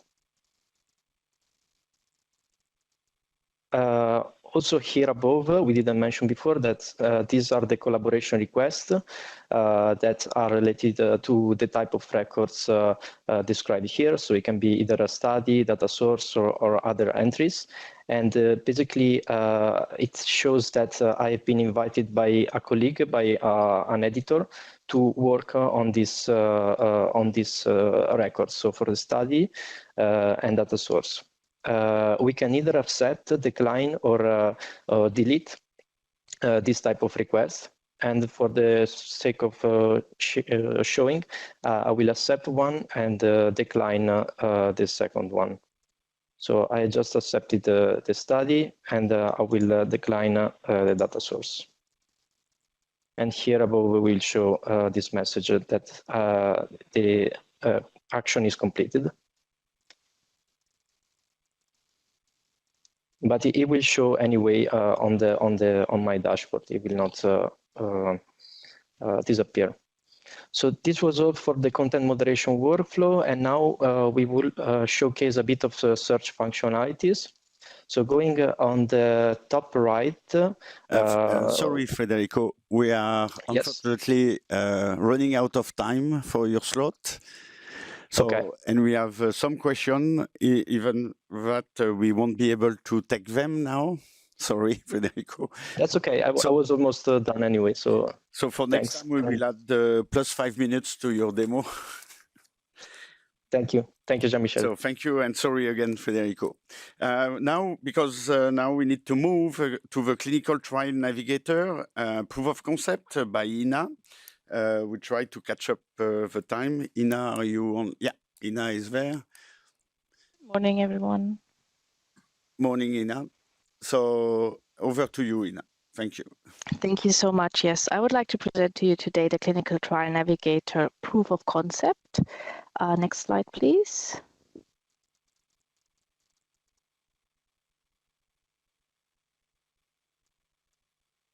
So the priorities for this PI was mainly enhancing the user interface and finalizing and wrapping up the proof of concept. So we can move to the next slide, where I will give a short introduction of what this project actually is about. So the Clinical Trial Navigator is a product that intends to facilitate the interrogation of scientific data that's available in clinical trial protocols. It's enabling capturing structured clinical trial protocol data, and enables also the development of a conceptual and logical model for trial protocols, and also using a technical implementation by using the HL7 Fast Healthcare Interoperability Resources, abbreviated as FHIR standard. This work is embedded in the ICH EB11 work that's currently ongoing on defining and giving guidance on clinical electronically structured harmonized protocols. The project now focused in the past month on a proof of concept to assess the feasibility of the technical aspects using FHIR, and also seeing how a user interface could actually enable us to search and use the scientific data within the protocols. If we go to the next slide, just a brief reminder of what a clinical trial protocol is. So this is an agreed plan by a sponsor of a clinical trial that gives details on the objectives, the design, and the organization of a study. It has a lot of details also on methodology, statistical considerations, aspects related to the organization of a trial. It addresses and highlights specific research questions, and is really a document that's a very comprehensive summary of a trial that contains a lot of scientific information. Next slide, please.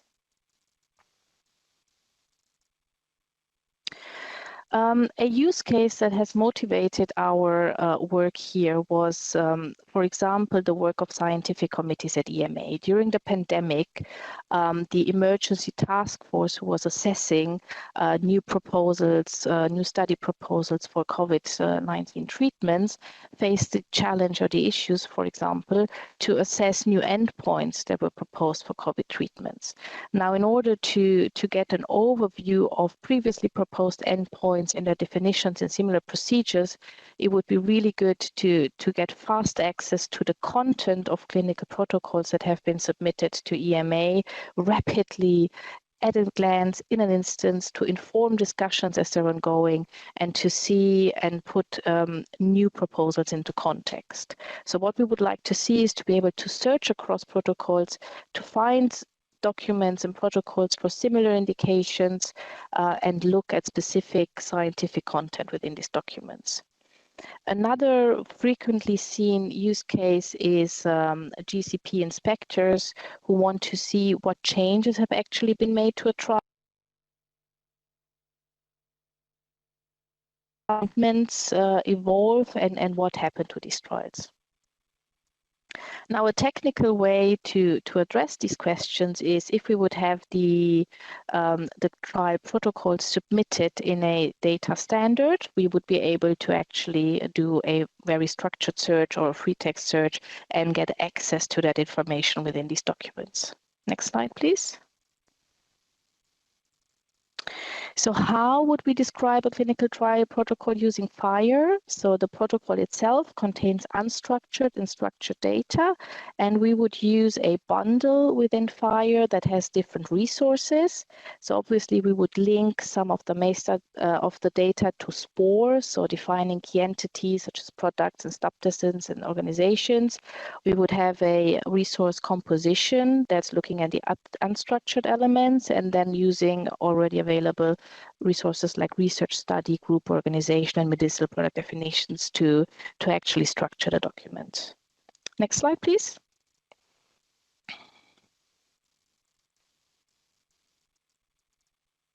So the proof of concept focused on two aspects, mainly to assess the technical implementation and also to develop a demo user interface to see how we can access the data. The main findings that we had regarding the FHIR resources were that the research study resource at the moment presents significant challenges because it's not as comprehensive as we would like it to be. So we need ad hoc extensions to it. The composition resource, on the other hand, is very free and adaptable and can comprise all our needs, but we would need to develop specific guidance for that. We could link information to SPOR using the medicinal product definition resource. And for the future, I think we can agree that the use of FHIR is actually feasible and a good way forward. However, we would prefer to use structured data within the research study, and this will need to be developed further. Regarding the user interface, we are able to display and search content within the protocols using this data standard, and I will now go to a little demo showing you how such a user interface could look like. So let me share my screen.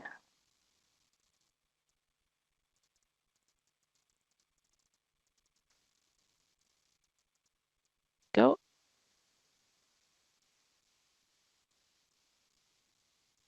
I hope you are able to see my screen. We can see your screen, yes, thank you. Thank you.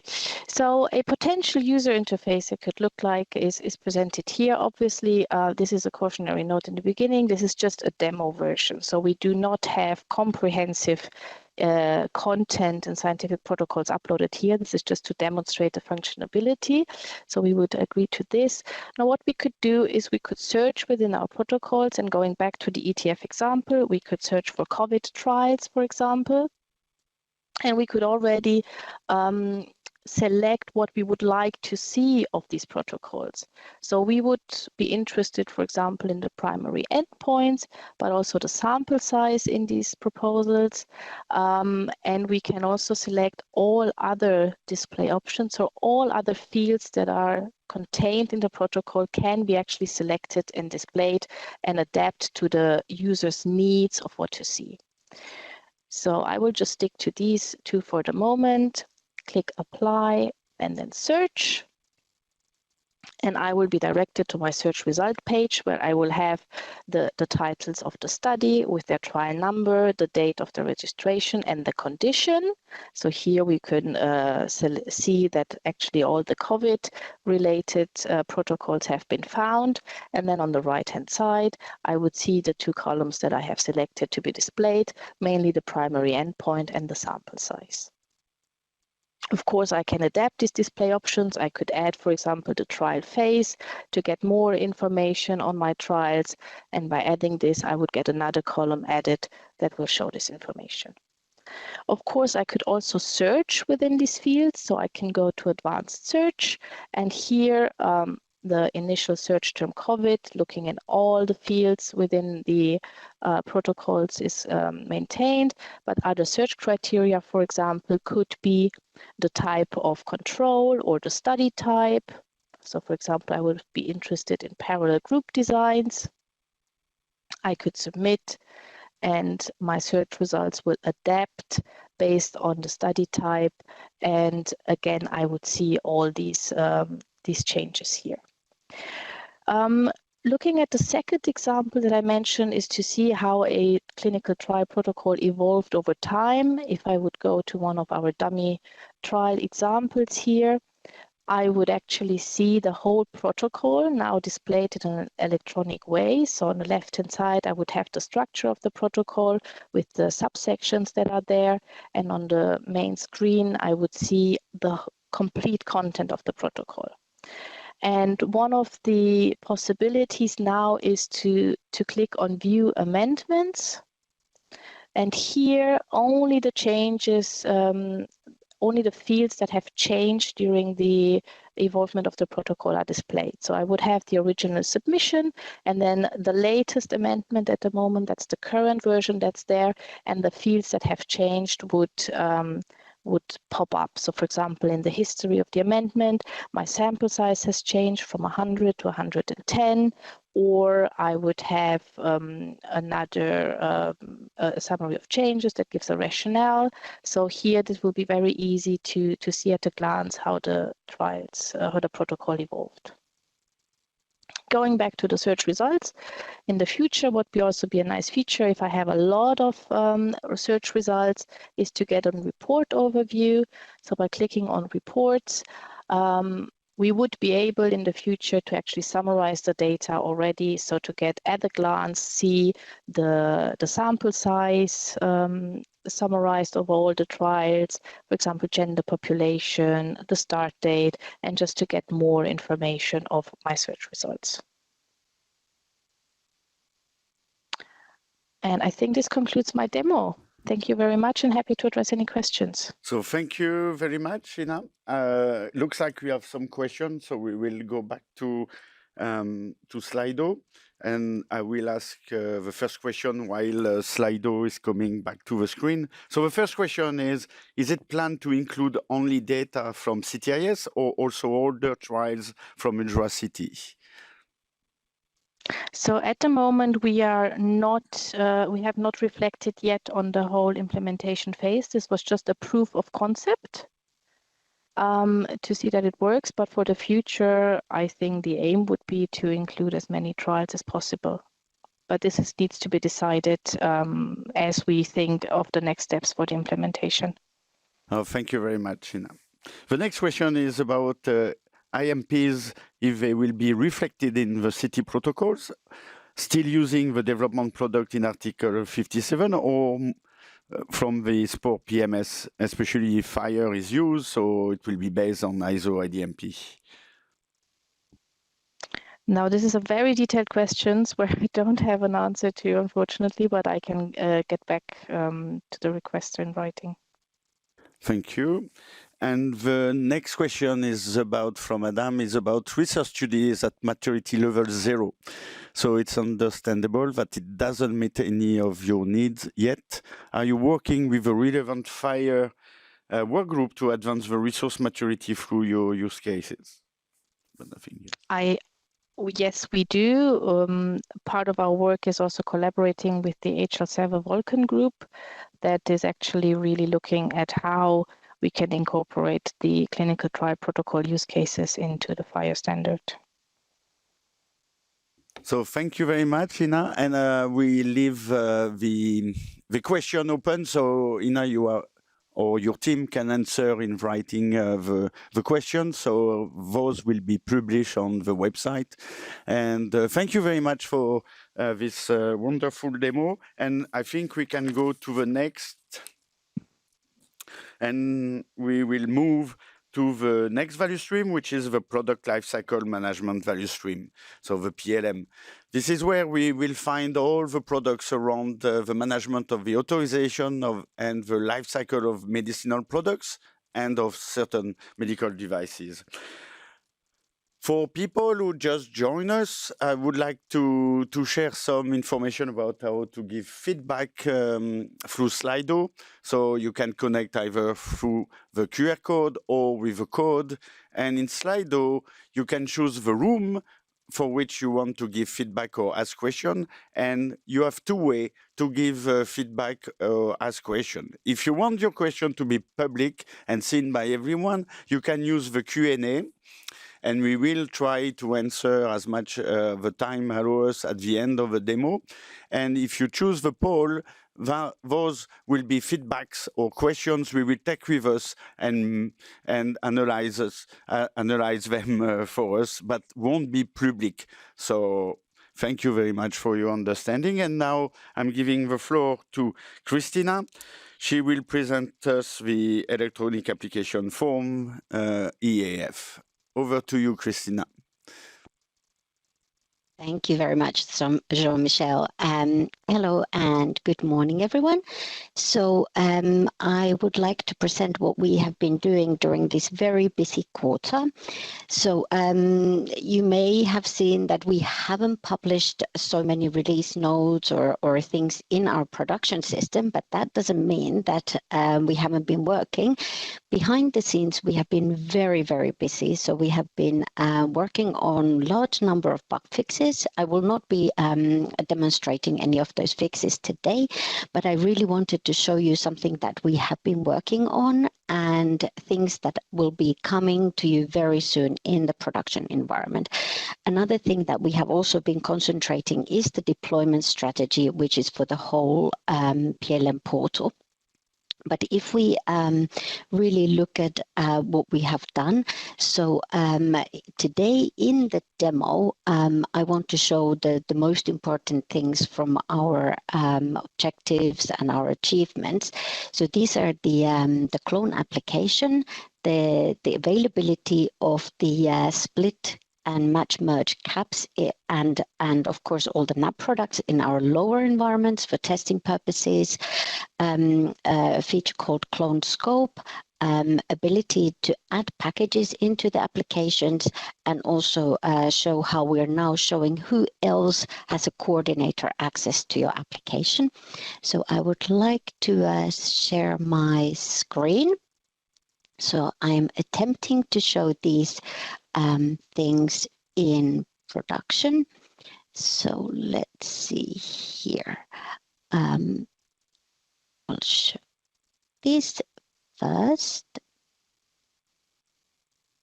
And let's see if you can see my screen. Coming on. Please do. Hold on, Christine. Can you see my screen? Not completely, not fully. It's a grey. It's a grey screen. Oh dear. Let's see what we can do about that. Let me stop reshare, and let me. I would say. The thing is, I want to show something from the actual system rather than the. Yes. Can you share? Can you see this? We can see and hear. Thank you. Perfect. Thank you. Okay, so unfortunately, what I wanted to show first, I cannot, but let's not worry about that. So here, anyway, I can achieve almost the same. So this is what we have now in the system for the nationally authorized products.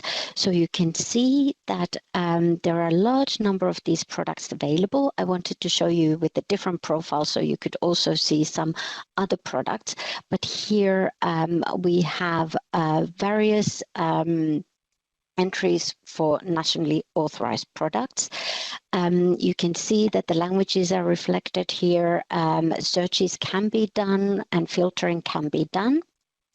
And we have been doing a lot of testing. So also the centrally authorized products with the match and merge and split caps, where we have information from our product database SciMed and from EVMPD. So we have been working a lot on this area. A second thing that I want to show you is how to add a scope. So this is really a convenience feature. I've already cloned one scope here, so you can see I have two of these scopes, B1, B2, B. So I have an ability here where I can click to say clone scope, and then it will be added here. All the information that I have edited, so for example, in the original that I added manually, I added a note here because this particular documentation was not applicable for my application. That information is also added here, but it doesn't mean that it has to stay. So if you are using a clone scope feature, you can still edit. So it's still possible to edit that scope. And then it's possible to clone a scope to add another one. In order to save time, we will not wait for that, but I want to show you another very exciting feature called Add Package. Again, I have prepared a little bit. We are now able to add packages. So here, for example, for this particular product, we had 3 pack sizes available, 1 cartridge, 5 cartridges, and 10 cartridges. We're now doing a variation where we're adding a pack size of 3 cartridges. It is shown here as pending, and now I will go here and click Add Package, and I can add yet another package here. So if we do this, we add the details.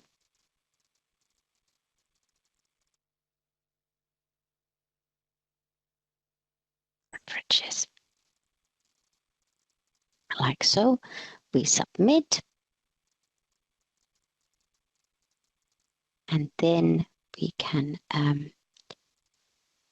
see the pending package has been added in here. Also, if I would like to, it is possible to delete this added package. And then we can see when we go here back to the product selection page, we can see the added packages here, and we can see their authorization status is pending. So when you generate the application, generate the PDF, you can see that these products appear in section 2 and also in the present and proposed section. Additionally, we have something very exciting, which is the clone of the full application.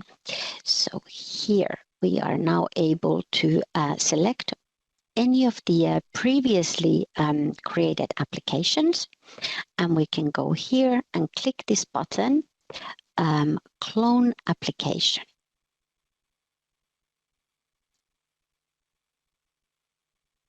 And it's thinking. And in here, we can see the information that it's taken over from the previously created form. So everything that has been filled in your previous application will now be copied. We have added this information note here that informs you that if you are changing the marketing authorization holder, all the information related to the medicinal product. So the products in that application will be deleted. And then also contributors would need to select a new marketing authorization holder. In this particular case, I'm not changing the marketing authorization holder, but I'm giving this application a new name. Simply calling it cloned application. And we create and click next.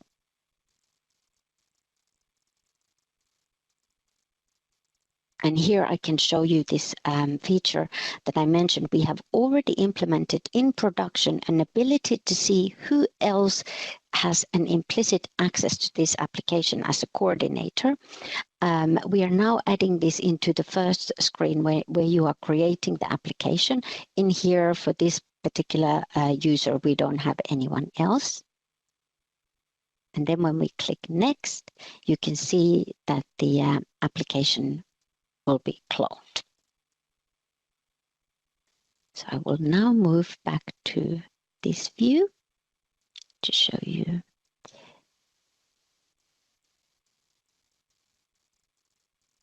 that the application was cloned.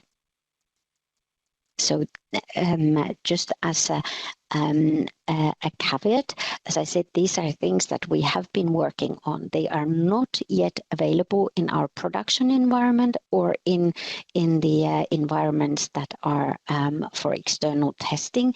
They are still not fully completed, so there are more things that need to be done and tested. But here you can see cloned application, as I just named it, and it's just being created there. So these are all the features that I wanted to show you today in this live demonstration. So now we have a few minutes left for questions and answers. So I will stop sharing now. Thank you very much, Christina. Yes, we have 4 minutes for some questions and answer. So let's go to the Slido in the right room.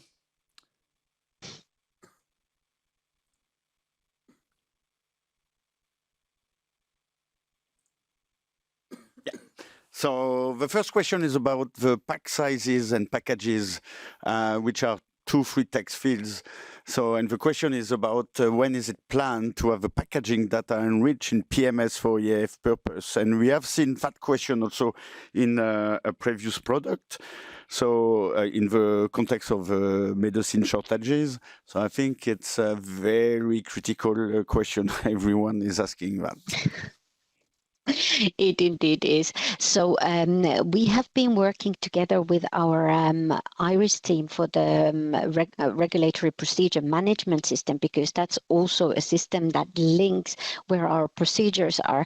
And we came into a conclusion that to enable the use of this PLM Portal EAF. Now, initially, the first thing that we want to do is to add just 2 free text fields. And this is, in fact, no worse than what we have today in the interactive PDF. It enables you to use this form, and we will then enhance this capability to use more controlled data. There is also one of the complexities here was that if we make it very structured and we're using controlled terminologies, if there is some kind of special type of packaging or the description for the package, it's not easy to use these controlled terminologies here. So we will probably need to have 2 separate fields, one for kind of package description and one for the actual particulars of that new package. But this is the very first version of this feature, and that will be implemented. Thank you very much, Christina. So then we have a question from Joseph, and it looks like he has some issue with the help desk and concerning EAF, and he's asking how we can escalate or how we can have news. This is not really the right forum for that kind of question, but I think because it looks like it's urgent and important for him, so I think it's worth to answer to him. Absolutely. So unfortunately, with certain issues, they may be pending for a longer time while we trying to find a solution or while we're implementing a fix. It could also be that some of the issues have been allocated to an incorrect queue, depending on which selections have been made. So I will check the queues, but all I can say is apologies for delay. We will definitely look into this, and we have a team of colleagues who look after our help desk, so we need to make sure that we are timely responding to all of these queries. Thank you very much, Christina. And then we have, again, a question about the package. When we will available in PMS UI for enrichment. I don't know, Christina, if you can answer, but we know we have Marco demoing something on the product user interface later on. So let's see how we can answer that question. Indeed, I would leave this because, again, this is really a PMS-related question rather than EAF-related question. So I will leave that to the team that is more better equipped to answer it. Thank you very much, Christina. And I think we are at the end of your slot. Thank you very much, Christina. The question will be answered in written form in Slido. And now we are going to the next product, which is PMS. And after having seen so many questions about PMS and the packages in PMS, I think Marco will have a lot of questions to answer. So over to you, Marcos. Okay, thank you. Hope you can hear me well. Welcome everybody again to a new thank you, Marcos. We can system demo. Okay. Yeah, so welcome everybody to the system demo. In this case, I will be presenting PMS and the product UI. So if we can go to the next slide, please. I think here we have, you already know how to use a Slido. So in this case, let me talk about the achievements that we have made during this Q3. So you know that this has been a very busy quarter. We have been trying to solve all the bugs that we have identified in the system. We have not finished this feature because while we were doing and performing another UAT, we have found new bugs that we need to check, we need to study, we need to see how we are going to solve them, and we are in the process of solving all those issues. Related to the read API to PMS, we have started with the security and access management. We have already implemented this in UAT, and we have already planned an external UAT with our SMEs for next quarter. You can see also that we had a feature for the reprocessing of PMS messages. So whenever there is no mappings coming from OMS to be able to reprocess the message, we have designed a solution and we have already implemented this in SIT, but we still need to check it. Then for the design of the ADs, we have not been able to progress this quarter. We will have discussions with the SMEs next quarter, so we will be able to start with this implementation. And we have already started the implementation in ExhibitMPD for the pending products, which is something that was really a point that had to be implemented because it's needed for the EAF team. So regarding the achievements, we have implemented new use cases that I will showcase in a minute. We have identified new requirements from IRIS and from EAF and other teams, so we are implementing those requirements, and we have identified new bugs and implemented the pharmaceutical products correctly created from the initial load. So what I will be demoing this session is how are we going to group the Belgium products based on the new use case that we have identified, and also how we are identifying now the product names for those countries where we have more than one official language. So if I can go to the next slide. As you might remember, in ExhibitMPD, we have 3 countries where we have more than one official language. So we have Belgium, Finland, and Luxembourg, where in ExhibitMPD we will have each medicinal product in different languages. The problem that we have is that in ExhibitMPD, the language of the full presentation name is not captured. We just have the full presentation name, but we don't have a name linked. We don't have a language linked to this name. Previously, in the first implementation of PMS during the initial load, we were giving the same language to all the names of a specific medicinal product in Belgium. For example, in Belgium, we were using always Dutch. In Finland, we were always using Finnish for all the languages, and we were not taking into account the real name. What we have implemented during this quarter is a language library. So we are able to identify the language of each name. And for example, in this case that you can see below, we have 3 EV codes for the same medicinal product authorized in Belgium. So now we will be able to identify that the first name is written in Dutch, the second one is written in French, and the third one is written in German. I will show you how this is done later, but I want to also continue with the next slide because it's somehow related with the Belgium case. So as you can see in this table, we have in this case a medicinal product that is authorized in Belgium. You can see that we have 3 different, in this case where we have 3 different colors in the table based on the authorization number. Each authorization number is related to a specific packaging. For example, the one ended in 915 is related to the 100 milliliters, as you can see here below. The one finishing in 73 is the one related to the 250 milligrams and so on. You can also see that for each presentation, we have the name in the 3 different languages. So what is happening here is that Belgium NCA may assign a different MA number to different presentations of the same medicinal product. The rule that we had implemented at the beginning was taking into account the MA number to make the grouping of the records that we have in ExhibitMPD to migrate those into PMS. So in this case, for example, we were creating 3 different medicinal products because we were grouping based on the authorization number. But that is incorrect, because in this case, even if we have 3 different MA numbers, all these records belong to the same medicinal product. So we have changed that grouping rule, and what we are doing now is using the authorization procedure and the MRP DCP number for the Belgium product to make the grouping. In the next slide, you will have a summary of the defining elements that we have now implemented for the grouping of products. So can we go to the next slide, Emily, please? Yeah.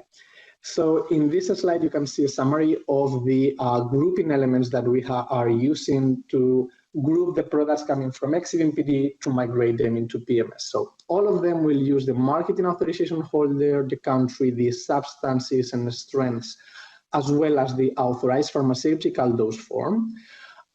Then for all the countries except Belgium, Finland, and Luxembourg, we will use the product full name to group the different records from ExhibMPD. For Finland and Luxembourg, we will use the authorization number. And for Belgium, we will use the MRP and DCP number as well as the authorization procedure. We have already updated Chapter 7. We just need to release the new version. And we have also been working on Chapter 9, which is the one related to the deltas and how we we maintain the data in PMS through ExhibMPD. So said that, I will go to the presentation. So I will try to share my screen. I hope you can now see it. Yes, we can. Thank you, Marcos. So on the left side of the screen, you can see the previous implementation. So it's the same example I was showing before in the slides. We have the same medicinal product, but as we had a different authorization number, we were grouping this medicinal product in ExhibMPD in 3 different medicinal products in PMS. You have here the PMS ID for one of them, and the language was Dutch. I will show you this case. For example, we have this medicinal product with this PMS ID. If I look for the product name, you can see that we have here one product name, we have another product name, and another product name. This is correct. This is coming from these 3 languages here.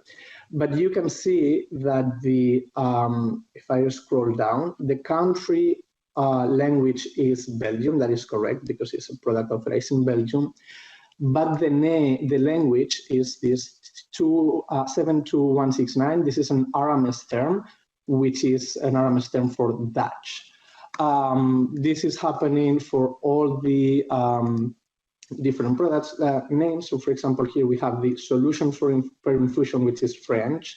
And we also have the language is this 72169, which is also Dutch. Let me show you something else. We can go, for example, to the package. I will just read a bit quickly.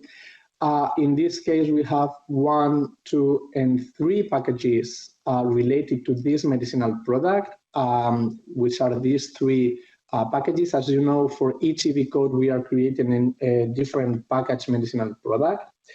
And what you can also see are the EV codes that are related to this medicinal product. In this case, we have the 6080, this one.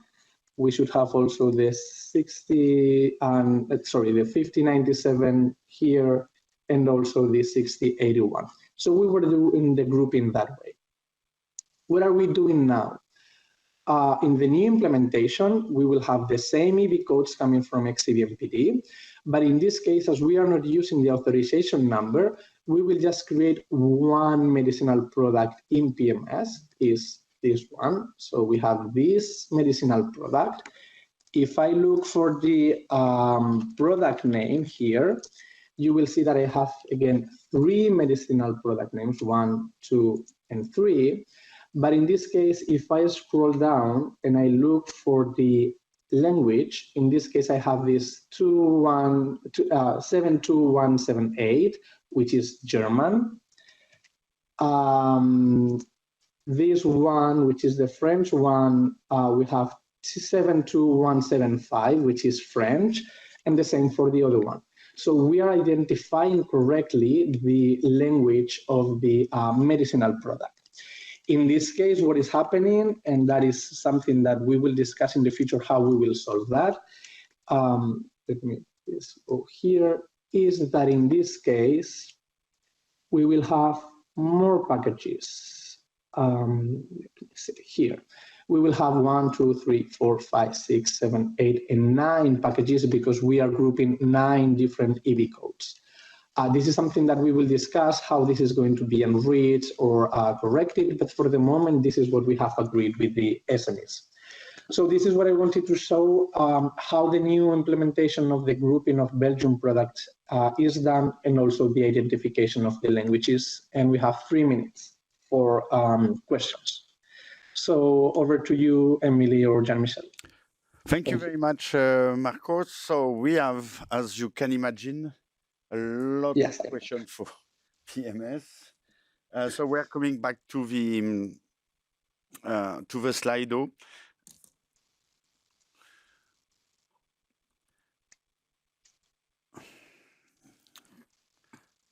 So the first question is about during the IRIS webinar on the 15th of September, what slide displays what is eligible for IRIS inclusion, submission, XV, XCMVPD data?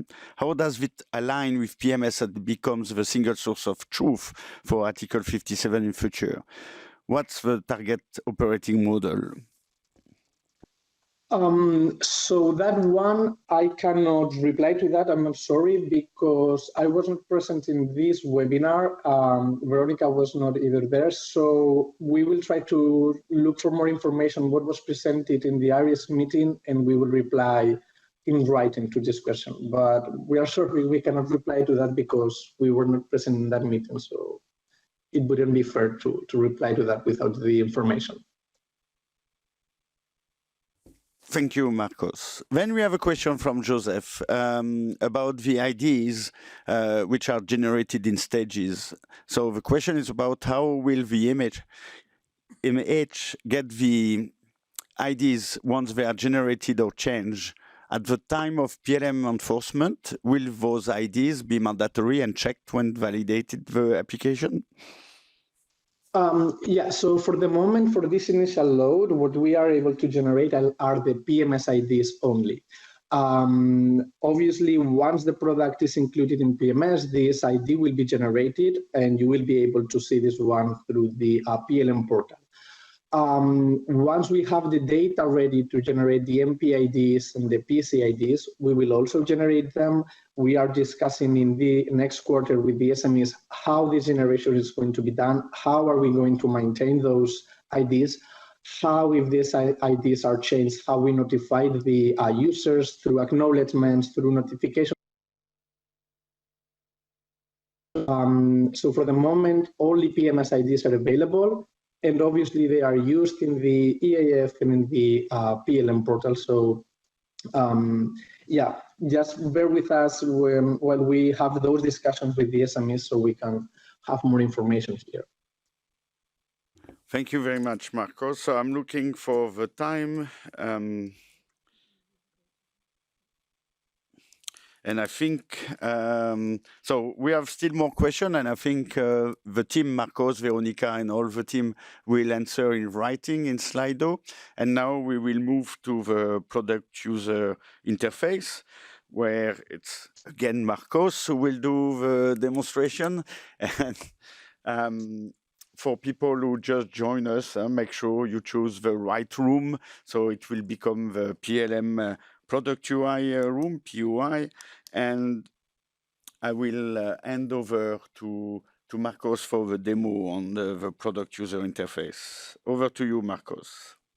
Thank you again. So yeah, if we can have the next slide, I only have one slide in this case for the product UI. So I would say this has been a very fruitful quarter in terms of the development on the product UI. So what we have done during Q3, we have really improved the user interface of the product UI. You will see this in a minute. We have built a PLM design framework, which is going to be used afterwards for all the products that will land in the PLM portal. We have also continued building the edit pages, and I will showcase how these edit pages work. In relation to the roles, we have created a new industry role, and obviously the different roles that these users have on the product UI. At the beginning, we had an industry role that was allowed to see everything and was able to edit everything, all the data, confidential and public. What we have created is an industry role that is able to see only public data, or will be able to see only public data. What we have also done is the design of the data export in Excel and in XML for the view pages. This is not implemented yet, but hopefully we will be able to show you how this works next quarter. We have also improved and implemented the search capabilities on the product page. So we will have now a really useful search capability, and will make the users available to really make sure that they can search for their products, they can apply different filters, etc. And as well as for the PMS API, we are already preparing the external UAT with the SMEs coming from NCAs and from industry. So what I'm gonna show in this case is the let me see if I can share my screen. What I'm gonna show you in this case is the product UI.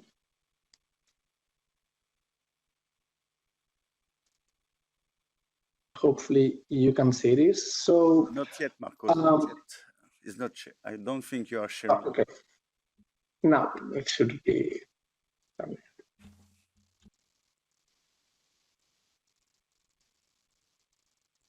Can you see now my screen? Yes, Marcos, we can see it.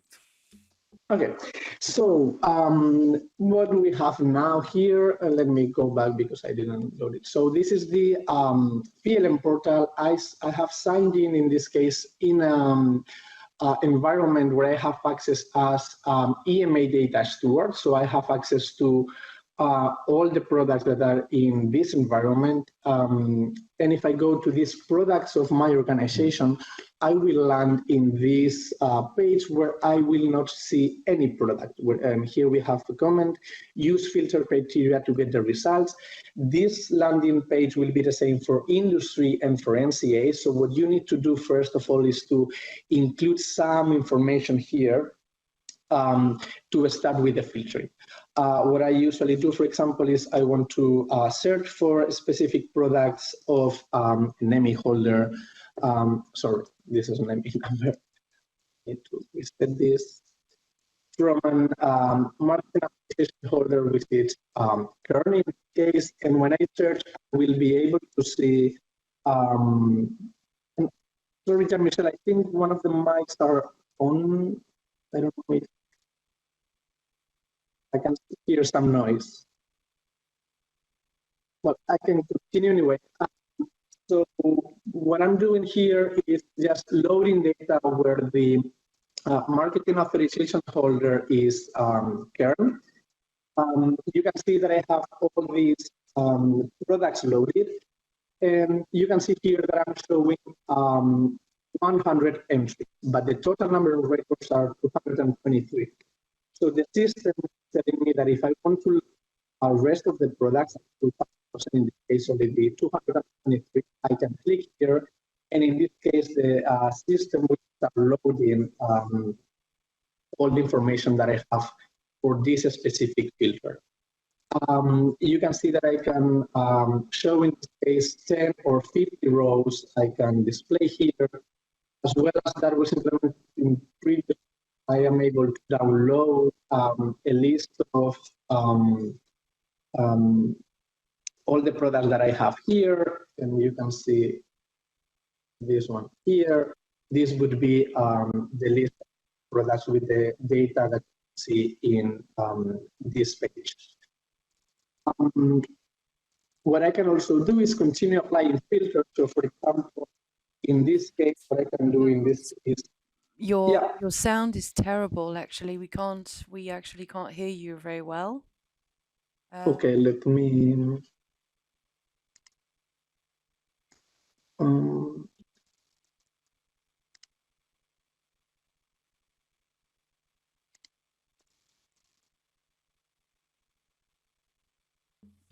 Could someone else perhaps take over? Can you hear me now better? Oh, I think that's better. Yes, thank you. Okay, then I continue like this. Sorry for the inconvenience. Yeah, so what I was saying is that I can still make some searches here. So for example, what I'm going to do is I want to look for specific terms here. So in this case, I am filtering by products where I have this term. It doesn't matter in which column. I can have it in the full name or in the active substance or in any other column. But I also want to have, for example, the capsules.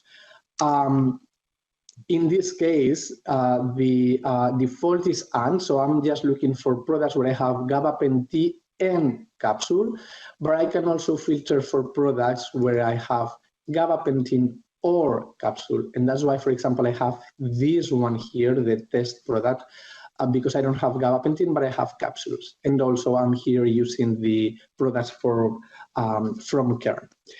I can maybe select a specific products here, but then as the list is very long, I might need to know which are the products that I have selected. So I have this button here saying view selected products that will show me the 4 products that I have selected from the full list. I can come back to view available products, and in this case, I will see again the ones that I have used in the filter. I can also reset the filter in this case and see the empty table.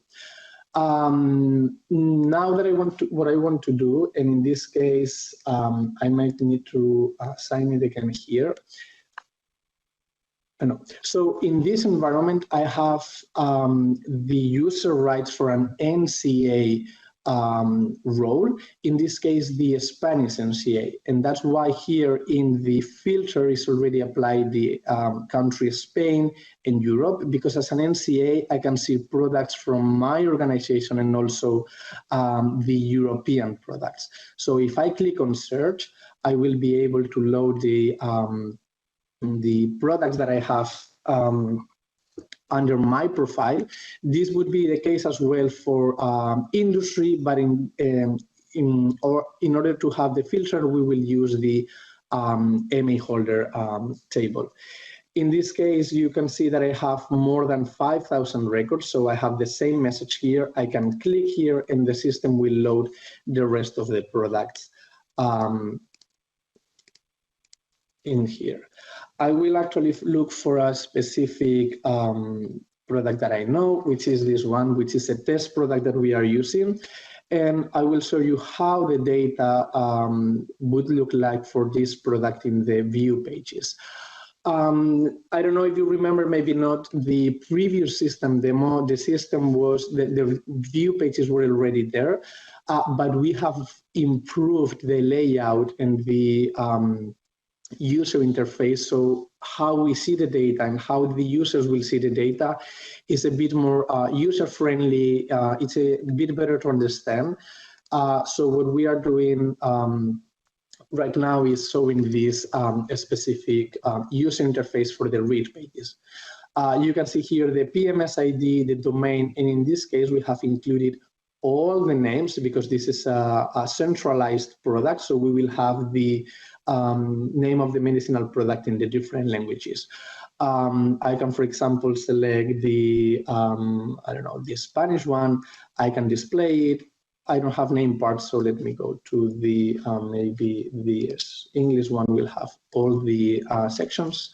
No, but in this case, we will have a table with the different name parts will be displayed here, and we will be able to see the different sections.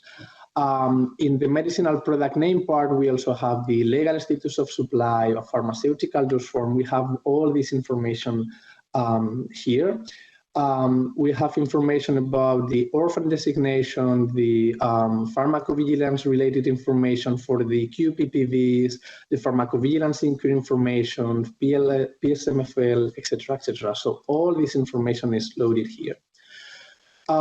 We can go to different subsections of the medicinal product, like the marketing authorization, the therapeutic indication, Let me go, for example, in this case, we have the Medra codes where we have, you see that we have improved the readability of the different tables.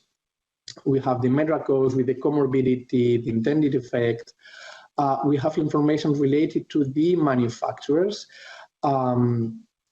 In this case, you can see that we have the different manufacturers. All this is test data.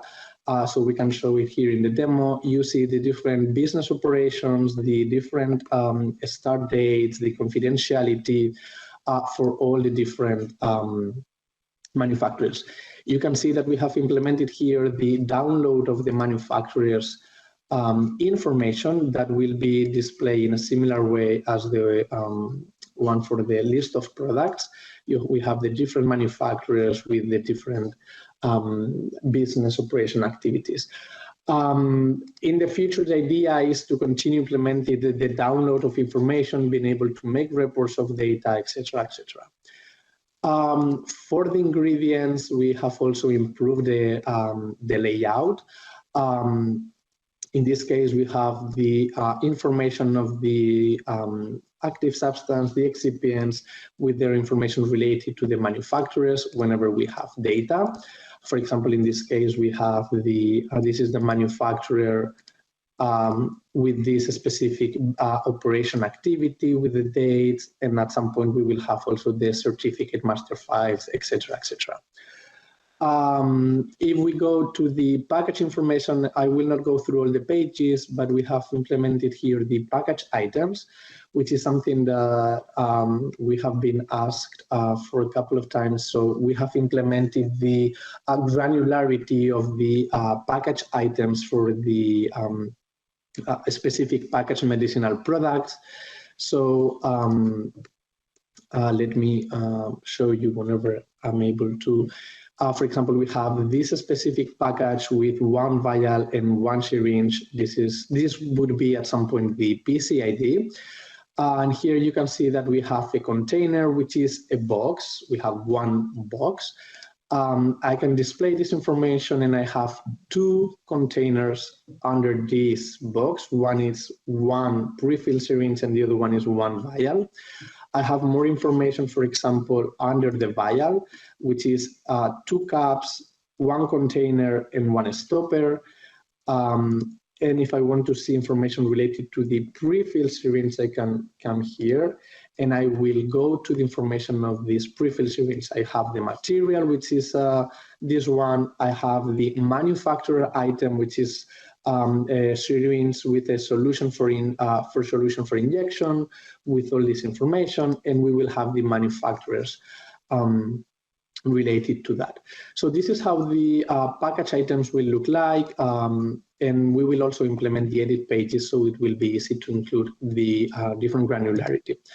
We also have information on the medical devices. I think this is something that we didn't show you last time. So in this case, I have a pre-filled syringe, an injection needle, and here we have another one without a device type. This is mock information, so we are including some of the information here. You have additional data like the notified bodies, the manufacturers, etc., etc. And we also have the pharmaceutical products. So hopefully you can see all the improvements that we have done to the view pages. Now I will quickly go into the edit pages, so you can see, and I will move to a different another environment. In this case, I will look for a Spanish product, so I can show you how the edit pages will look like. We have not implemented all of them. Let me take, for example, this one. I click on this product and I will edit the data, and the system will start loading and preparing the information that we have to be able to edit the product data. It is important to understand that the edit pages are not going to be released as you will see them to the production environment. The edit pages are used to build the processes. So for example, if I have an enrichment process, I will use part of these edit pages or different edit fields. if I need to use the product UI to make a change on the QPPV, then I will only use the QPPV edit field to provide this information. So the fact that we are building the edit pages first is because we need them to then continue building the processes that are going to be handled through the product UI. So now in this case, I already have my the edit pages for a specific product. And you can see, for example, that I have additional buttons that I didn't have before. So for example, here I can add a name. So what I will be able to do is to create a new name. So for example, in this case is the test product.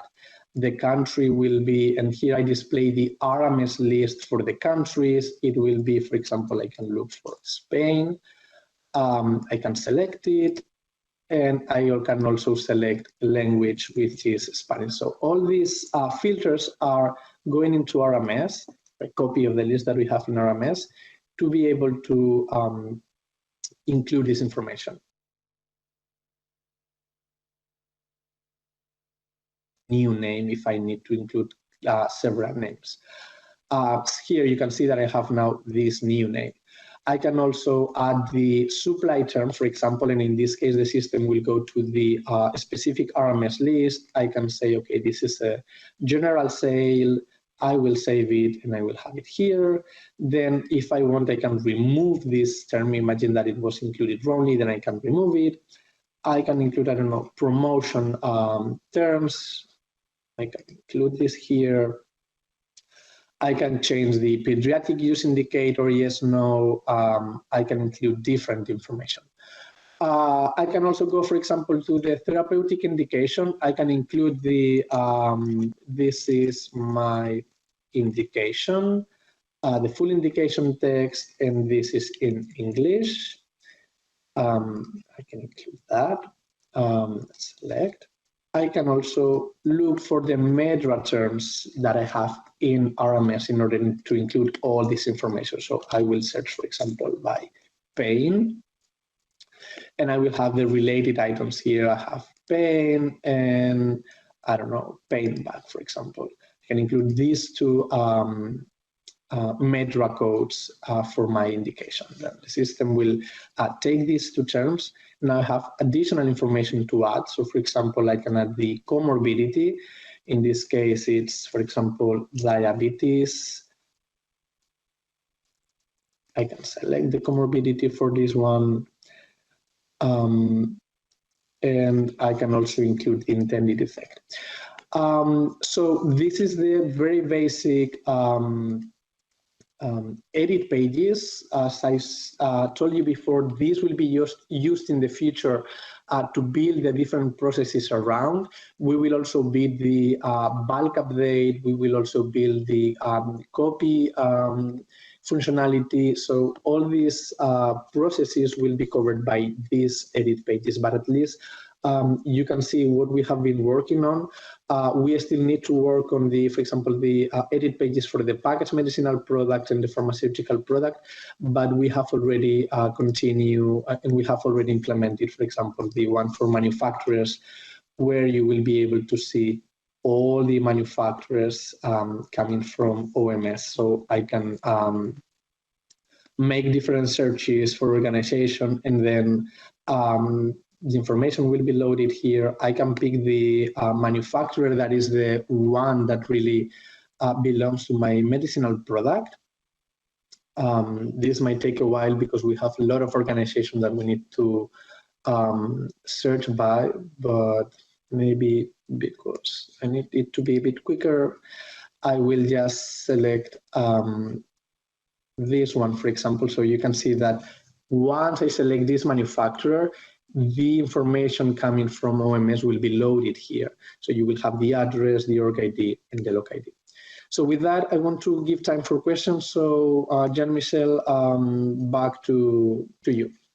Thank you very much, Marcos. Indeed, we have a lot of questions for you. And I think we will start by one, which was during the demonstration of the electronic application form, which was, will the added package be available in the PMS UI for enrichment? So as you already know, the information that we will show in the product UI or in the PLM portal for the moment is coming from PMS, which is coming from ESMP and SciAmed. So if the data is in SciAmed or in ESMP, that data will be displayed in the EAF portal, in the PLM portal, product UI, wherever. Therefore, for all those products where the packages are submitted to ESMP, those packages will be reflected in PMS and therefore in the consuming systems. If those packages are not submitted to ESMP, those packages will not appear in PMS.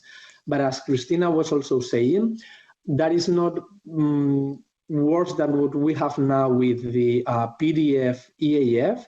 So you will be able to still use the forms, even though if you don't have the packages. But it's up to the applicant if they want to submit this information to ESMP or wait until the enrichment capability is available in the product UI.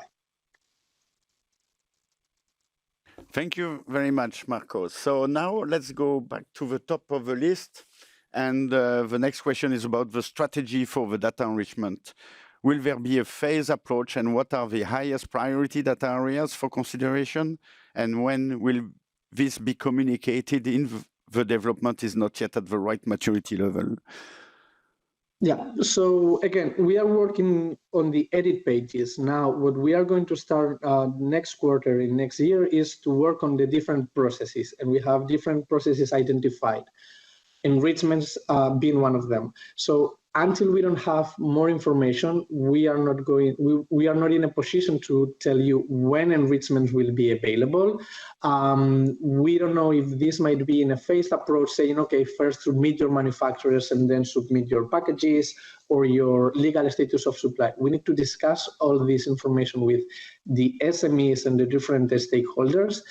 And as soon as we have more information about when enrichment will be available, we will be in a position to provide this information. For the moment, we can just recommend you to gather that information on your systems or internally. So once this is available, you will have your data ready.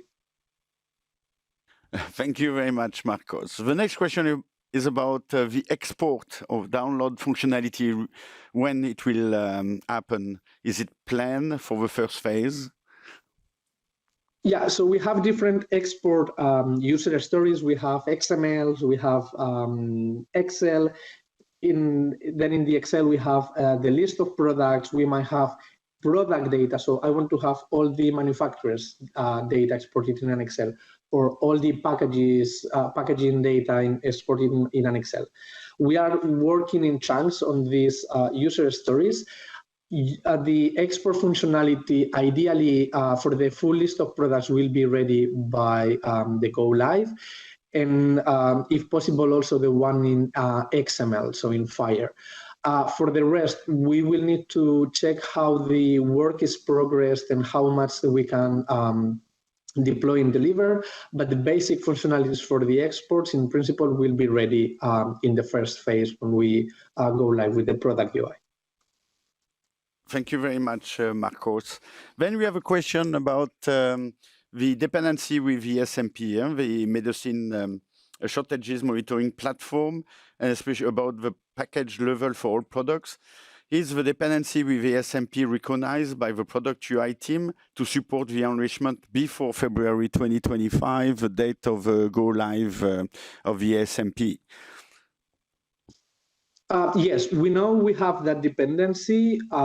We are going to have additional discussion with Sophia and the ESMP team to know which are the requirements, how we can support them, and what is needed from PMS and product UI to support the ESMP team. So as soon as we have more information from both sides, so ESMP and PMS, we will provide more information. So we know this package information is important not only for ESMP, but also for EAF and everybody.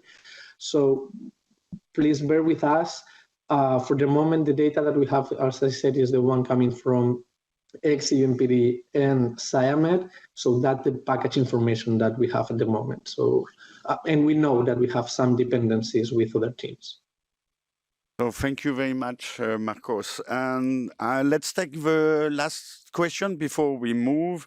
It's about the edit feature, which is linked to the process. But when the process will be discussed within the product team, is it in PMS or in the PLM, I guess the PLM Portal team? So it will be discussed with everybody. We will have discussions with our SMEs. We will have discussions with not really the PLM team, but the EAF team, because they will be also used in our pages in the future, and in the PMS team. So it will be discussed. We will start actually next month, whenever we start with the new quarter, discussing the processes. The first one, so will be what we call the notifications, which is the changes on QPPB, PSMFLs, etc., etc. So changes that are not linked to a regulatory procedure. That will be the first one to be discussed, and will be discussed with. Whenever we have a process impacting other teams, we will discuss this process with the relevant people.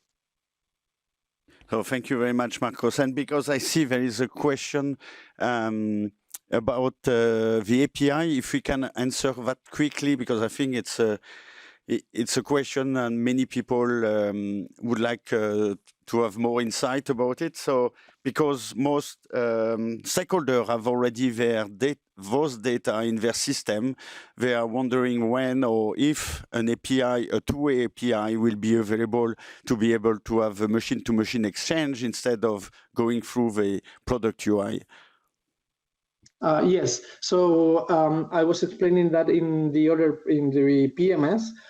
We will actually have the external UAT for the PMS API with the SMEs first, because the idea is, as well as we will be giving access through the product UI, we want to give access through the PMS API. So we will be performing next quarter a UAT for the product UI and a UAT for the API. For the moment, for both of them, only read capability. So yeah, SMEs will be working with us on this alpha UAT, and then we will see if we can organize a beta UAT, or we can open the system to a bigger audience to perform a UAT. We will keep you up to date with that as well. For the moment, is in Q4, only SMEs will participate in this alpha UAT for both API and product UI.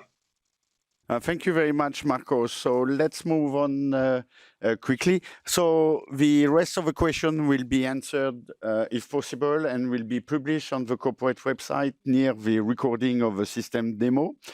We would like to take a small break now before the next product. I think it's 11:51. 11:49, sorry. And we reconvene at 11:50. So it's a small break, and we do a technical check before we are coming back. So talk to you again in 1 minute.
So welcome back, everyone, after this short break, technical break. And we are still in the product lifecycle management value stream, and we are moving to the electronic product information API product, and the demo will be held by Libby and Evin. And over to you guys. Thank you. Thank you. Good morning. Let's move to the first slide. So in the first slide, we're just showing you where we were back in June. And this was at the time that we did the last system demo. And on the left-hand side, we have the achievements there that we had mentioned at that time. And then we set our PI objectives for this PI that we've just completed. You can see them there on the right-hand side. So our objectives at that time were the go live of the PLM API, onboarding of our pilot participants. And we also were doing some work on how we were going to display the API authorized during the pilot. Of course, we have an ongoing feature on fixing bugs, and we had some input from our pilot users there. And we were also refining and doing some additional work on the communication and guidance and operational materials that we mentioned also in the last system demo. Next slide, please. I'll go into these achievements of the PI in a little more detail. So around the last time that we spoke to you at the last system demo, we had opened the call and the invitation for pilot participants. And the EPI team would like to thank very much the pharmaceutical industry associations and the companies who volunteered to participate and who also helped us with the coordination. So now we have the companies who are going to participate in the pilot selected. We've had kickoff meetings. The kickoff meetings with the companies have begun. And of course, in addition to companies, we also have regulator colleagues who are taking part in the pilot, and we have kickoff meetings begun with those colleagues also. We have EPI roles made visible. Please note that the EPI roles in the PLM portal are only visible to the pilot participant companies, so they're not. You will not be able to see them when you go into when you go into EMA account management unless you're participating in the pilot. So we've had our companies who are participating starting to request and be granted those roles. And as well as the companies, of course, the regulator participants as well have regulator roles. And we have companies who have begun to create their EPIs in the portal. Now, of course, a very big part of the go live is the hypercare of the MVP during this go live period is that we have set up the EPI in the service desk. So it's now possible to go to the EMA service desk and report an issue or ask a question about EPI. And this is, of course, mainly used by our pilot participants now. And with the help of our pilot participants, we've identified some issues already, and we have a known issues article now on the PLM portal where the status of those issues and any workarounds are reported. In the last system demo, we mentioned that we'd created a lot of material, a lot of guidance material around procedural guidance and user guidance, etc. And we also mentioned that we had come up with our KPIs, and which are going to help us to look at the outcomes of the pilot and to decide what learnings we will have from the pilot. And also in the last quarter, we have created our surveys that we are going to use for our pilot participants, both on the regulator side and on the company side, because it's from these surveys that we're also going to get a lot of the information that's going to tell us, that's going to speak to our KPIs and let us know how we did with the KPIs. And what we're going to show you today is the work we did on how we're going to display EPI once it's authorized during the pilot, and also how the EPI is going to be disseminated through the API. But before we go to that, I just want to give you some numbers in the next slide, which are just to let you know how we are moving with the pilot. So, of course, as you know, in the pilot, EMA is participating, but we also have the agencies from Spain, Denmark, the Netherlands, and Sweden. And in total, there are 25 regulatory procedures involved in the pilot. And so far, we've had 22 kickoff meetings with the companies involved. The companies then need to request their EPI roles so that they can go in and create and manage EPI in the portal. And so far, we have 21 companies who have the EPI roles. And companies are starting, as I mentioned, to create their EPIs. So we have 6 NAP EPIs in progress, 3 CAP EPIs in progress, and 2 MRP-DCP EPIs in progress.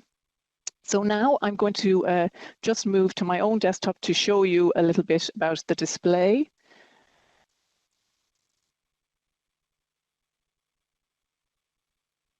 So I hope you can see my screen now. Not yet, Elizabeth. Okay, one second.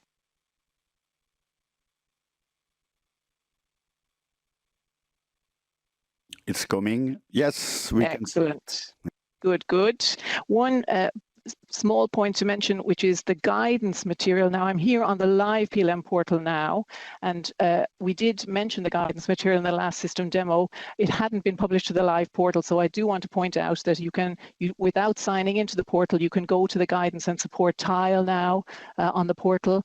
On the live portal, there's an electronic product information tile, and under here you can see all our guidance materials. So I mentioned the known issues article, which is coming out from the pilot, and as users are starting to use the portal, we are identifying issues here, and we also have an FAQ, the procedural guidance for both central and national procedures. We have the user guide, the registration guide, and a section for videos as well. So this is on the live portal. And then what I also want to show you is, as I mentioned, how we are going to display the EPIs that are authorized during the pilot. So this is not yet live, but will be soon, and you will be able to come to the homepage of the PLM portal. And also, again, note, without signing in, you will be able to do this. You can go to public register and list, and then we will have a tile there for published EPIs. Now, at the moment, we just have sort of messy test data in here, so you should be able to see the authorized approved EPIs once this is live. But just to give an impression about what you will be able to see, you'll be able to click on the EPI and you will be able to view the entire EPI. Now, of course, we just have an empty QRD template here at the moment. You will be able to select your language here at the top and apply the different languages. As mentioned before, for CAPS, we are including English only in the pilot, but of course this is a functionality that will be available for the future. And you will be able to see here along the left-hand side your table of contents, where you can drill down into the different sections of the document. For example, here we'll be able to look through the sections of whichever number of package leaflets they are, and we will also have a clickable table of contents here so that you can click on your section of interest, and then you will be able to be directed right down to your section of interest.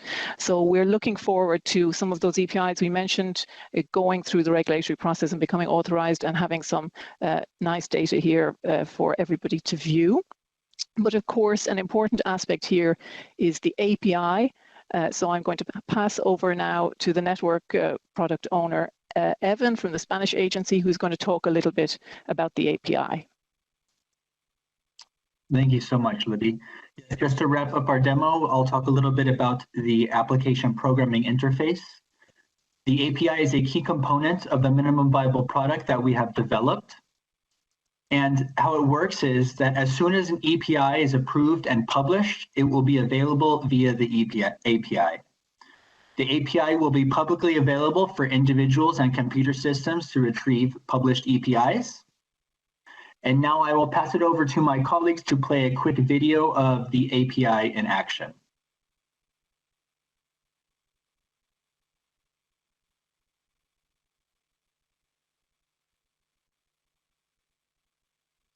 The application programming interface is currently live, and we have one API of a currently authorized up-to-date product information that is available via the FHIR repository. In order to retrieve this API, what we would do is go to Get List by Title, go ahead and click on Try It, And in the parameters of the title, we can enter the name of the API, Chiva in this instance, and click on send, and we get a list of the different type of product information documents. And here for the SMPC, I can go ahead and copy this bundle ID number. And in order to retrieve the SMPC bundle, I would need to go to get bundle by ID. In the ID parameters, I can go ahead and insert that bundle ID and click on send.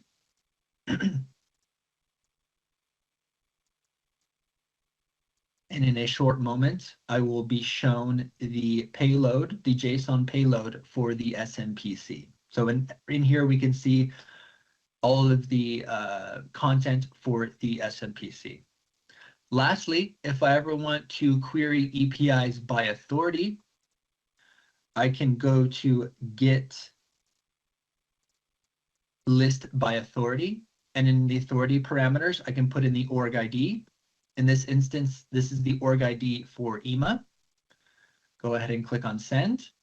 And it returns a list of APIs that are associated with this authority. Again, this is a OneCap API for EMA. So thank you very much, Emily, for that. So in the coming weeks and months, we look forward to having APIs from the pilot that are available here via the API to retrieve. And also in the coming weeks, we will be publishing details, some API specifications and how to use the API so that interested stakeholders can try it out for themselves and query APIs that have been involved in the pilot. So this concludes our demo. We look forward to updating you again in the future, specifically in December. So thank you for your time. So thank you very much, Libby and Edwin.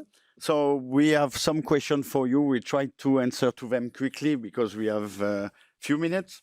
So the first question is about API Fire standard, which has been recently published by the HL7 Vulkan project. Is this something which can be used to generate an EU API? That's the question. Indeed, it is, because the and also Evan is involved in this project. So Evan, maybe I can let you speak to this as well. But the standard recently published by HL7 Vulkan, you know, we are collaborating with this project, and it allows, it is completely aligned with the EU API Fire, and also enables additional data to be added to the API if needed for other regions. Evan, I think I'm correct in that. Yes, just furthermore, that implementation guide that the Vulkan Gravitate Health has published, there are actually 3 types of API, and the one that is most similar to the EMA API is the first type. So that would just be bundle, list, and list, bundle, and composition, excuse me. And so there are some other resources that would come from SPORE, so some more granular data associated with a medicinal product. So thank you very much. And the next question, it's about the link between API and PMS record. So is there any intention to include hyperlink so you can navigate from an API and the PMS record? Which we mean hyperlink in the published API. I think I'm understanding this as meaning hyperlink in the published API. In fact, we certainly intend to, you know, optimize the transition between the different products. But for right for now, the display that I demoed is really something very initial, and that we're just having in order to show the outcome of the pilot. It's certainly not, you know, the final product in terms of API display. So that will certainly be worked on in future projects in the future. Thank you very much. And the last question is about a fire profile structure definition, also published for the API composition. And I think that's for Evin. We don't have anything published yet, but in the coming weeks, we will be publishing some examples. And of course, you can retrieve the APIs via the repository. Okay, thank you very much, Libby and Evin. And we are on time to go to the next product. So I would like to remind people we have a Slido to leave your questions which will be answered at the end of the demo by Madalina and Simona. Or you can choose the poll to give feedback or question you don't want to have published publicly, as I can say. So now we are moving to the regulatory procedure management, the RPM, and I'm handing over the floor to Madalina and Simona for their demo. Over to you guys. Good afternoon. I hope you can hear me well. Thank you for joining. Thank you very much. Thank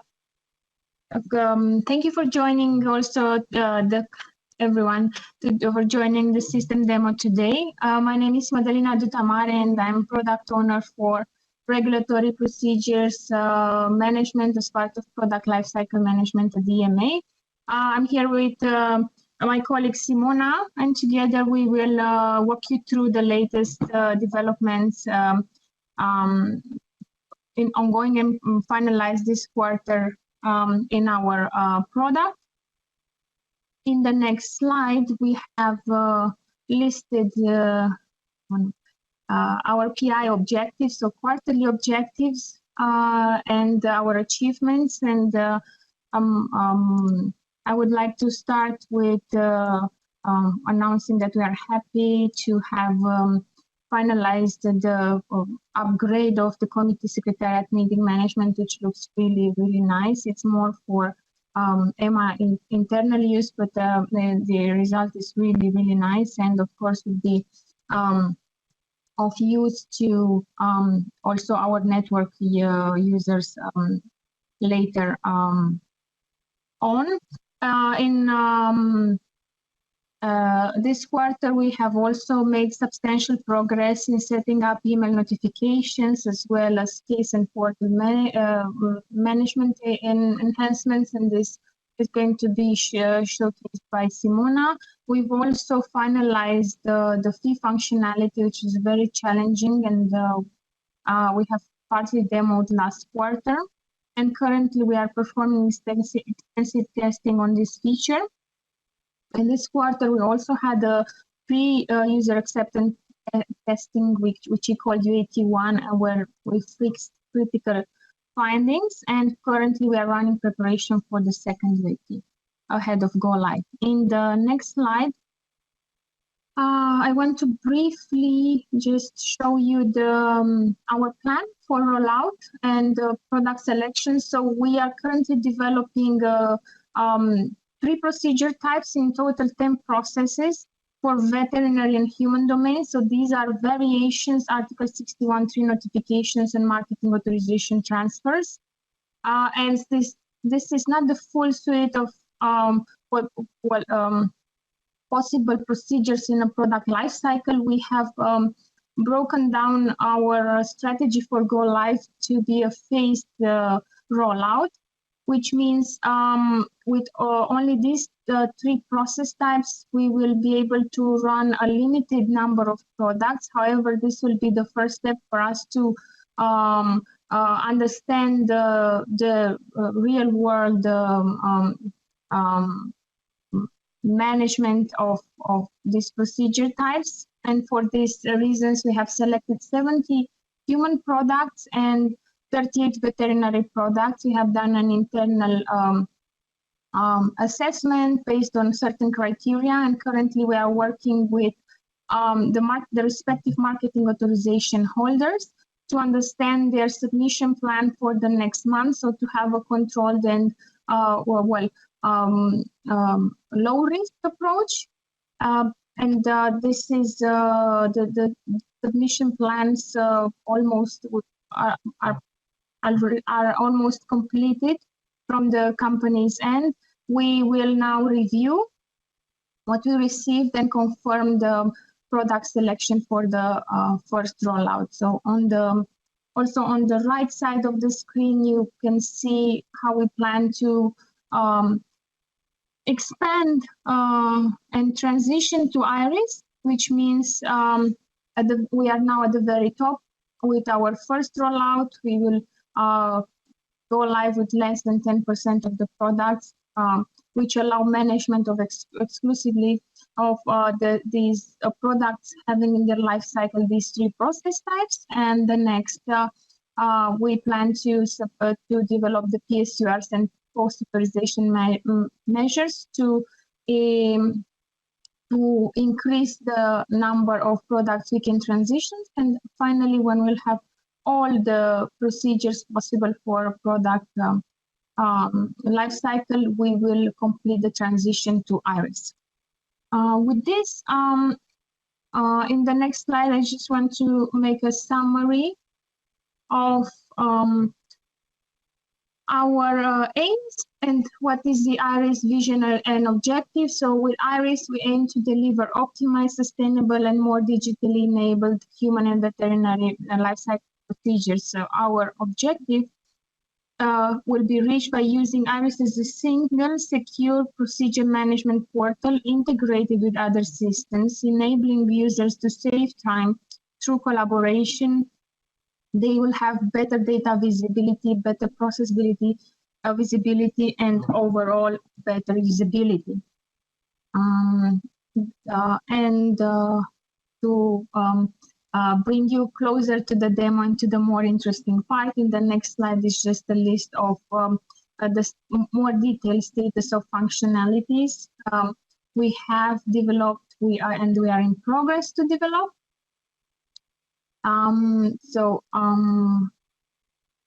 That's in the next slide.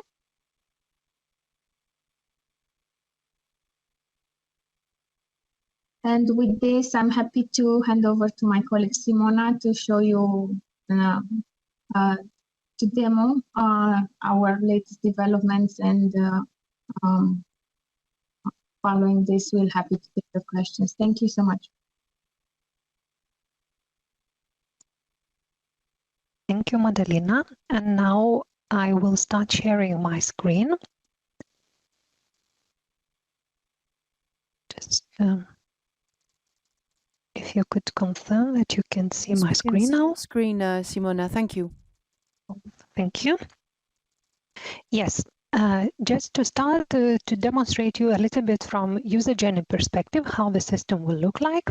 As you are all aware that the submission process for our products that we are now transferring into IRIS, so for variations, Article 61.3 and marketing authorization transfers will not change. It still remains through the gateway and ECTD submissions.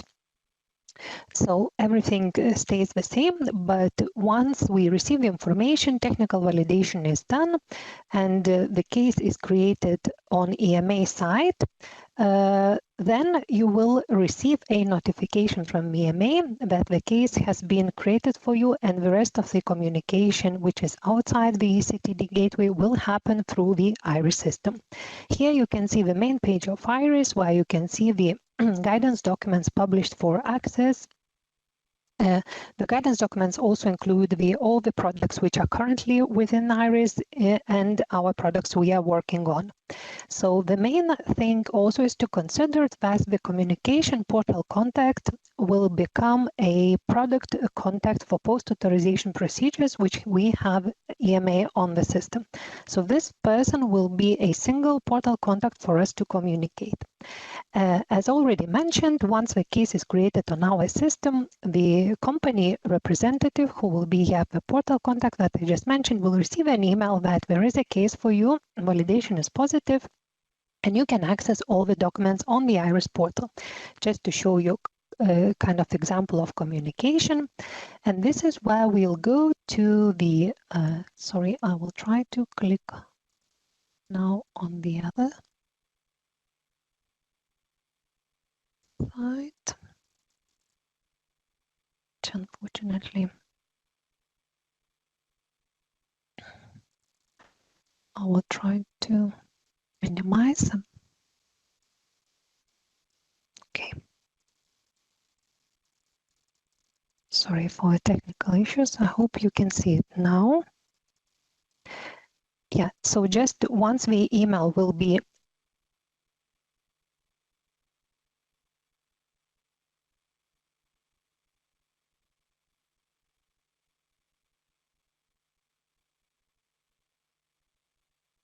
from the ongoing submissions from the industry side, all your cases, and this is where you can start handling your team members. In case if you would like to assign more colleagues who could monitor your case, this is where you can add managers or different kind of contributors to the case who could help you with managing the procedures. And this is allow you to be a bit of independent as well, who will become a portal contact or the team member in terms of the communication of the different kind of information from EMA. So this is, you can see where you can change your submission contact, which will be automatically updated on EMA system, and who will, from the time when it's changed, he will receive all the notifications. Also on the industry portal, you can view a brief summary of your submission details, including timetables and some kind of background information on the procedure. So the timetables are updated in dynamic way as well. Whatever it changes, and on the EMA system, it will be automatically all the changes presented in the portal. So here you can see also the actual date when the one or another step within procedure is completed, a bit of information on the product details, package products and resources which are working on your case. When it comes to the exchange of the documents, when the EMA provides you some documents on the procedure, also the portal contact will receive an email that there is a new document for you on the portal to be accessed. So this is the example of the email. Then those documents can be accessed through the documents from EMA, which will take you to all the documents that it is uploaded from the EMA for you to read. In addition, you also will upload the documents from the industry portal to be accessible by EMA. Here you can upload multiple documents, add files which you would like to submit to EMA related to the procedure. And once you confirm that all the documents has been uploaded, a team member who is working on this procedure will receive the automatic notification from you that there is some new documents uploaded from the company. Also, the system allows you to withdraw the application independently through the portal as well. So now I will try to withdraw any of the case that I would like to submit a withdrawal request. First of all, you need to provide the withdrawal reasons in the submission form, where you would type what is the reason for your request, and to submit this information to EMA.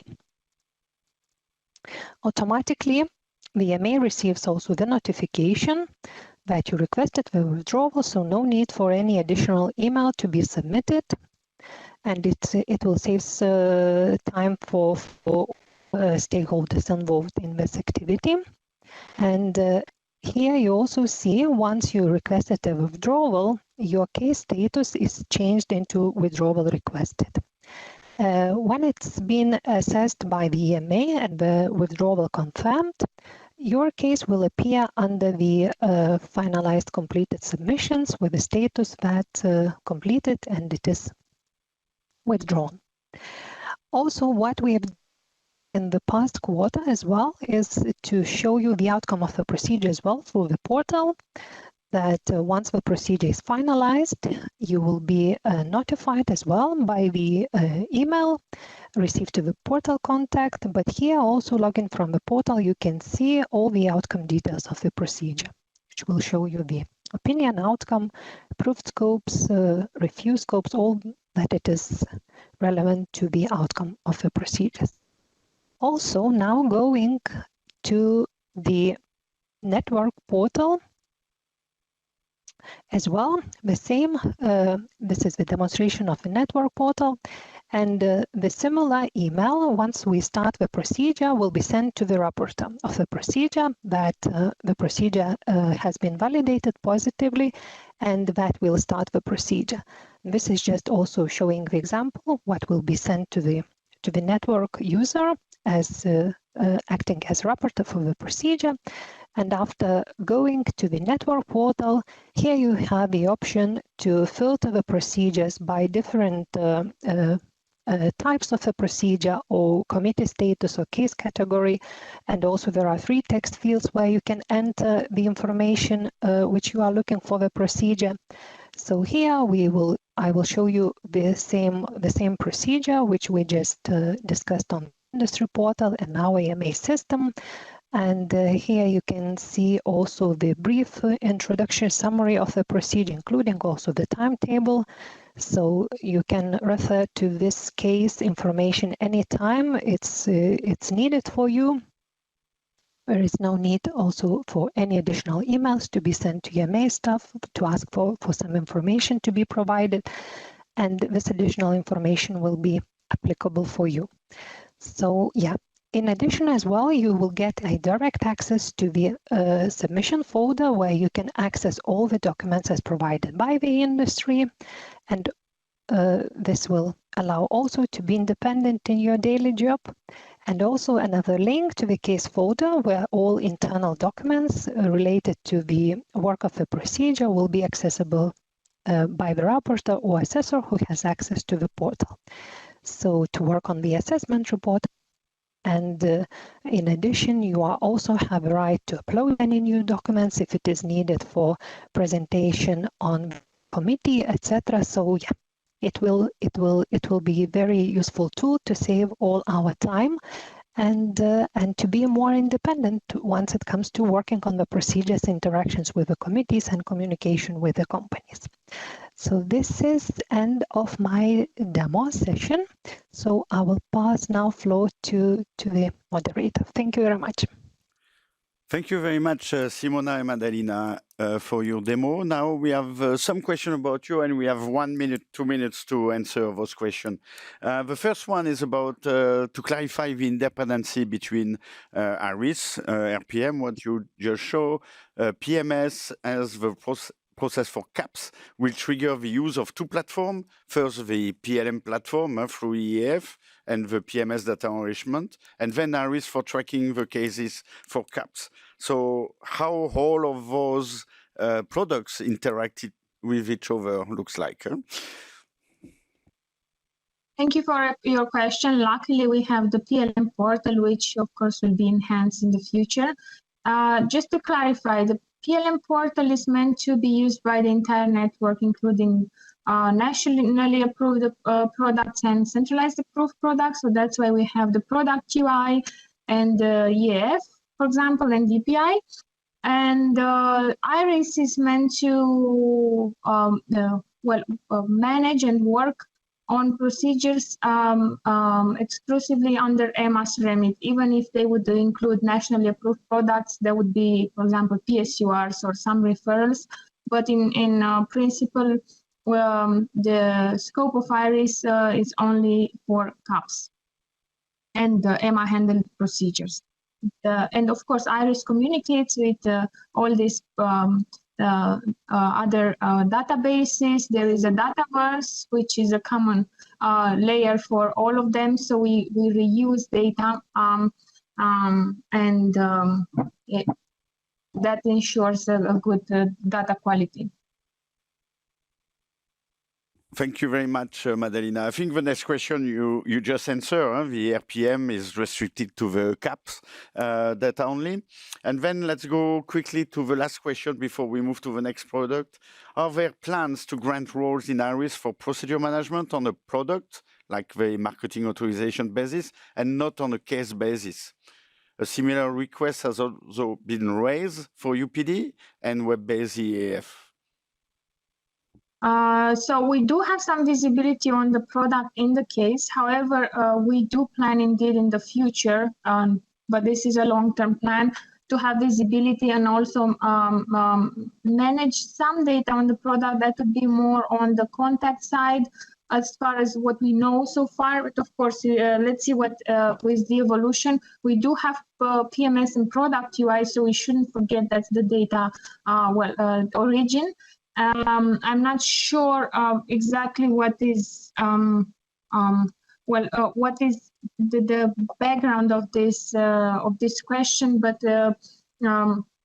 we plan to have some part of the visibility on the product also in Iris in the future, although it shouldn't overlap or cross the PMS product UI part. Thank you. Thank you very much, Madalena. I think so. We will try to answer as best as we can to those questions in Slido, and we will publish the answer on the website near this recording of the system demo. And now we are going to the Union Product Database product. I would like to remind you, if you want to give feedback, you can use Slido and you can use Q&A for the question, which we'll try to answer publicly at the end of the demo, or the poll if you want to give feedback, and we will take that feedback for us and analyze it without publishing publicly. And I would like also to remind you to choose the room to go to the right product, which is the Union Product Database. So with that reminder, I would like to hand over the floor to Bayan. Up to you, and over to you, sorry, and thank you. Thank you very much, Jean-Michel. Good afternoon to all colleagues. I would like to take you to the last 6 months for the UPD team and what were our objectives and what was achieved. Next slide, please.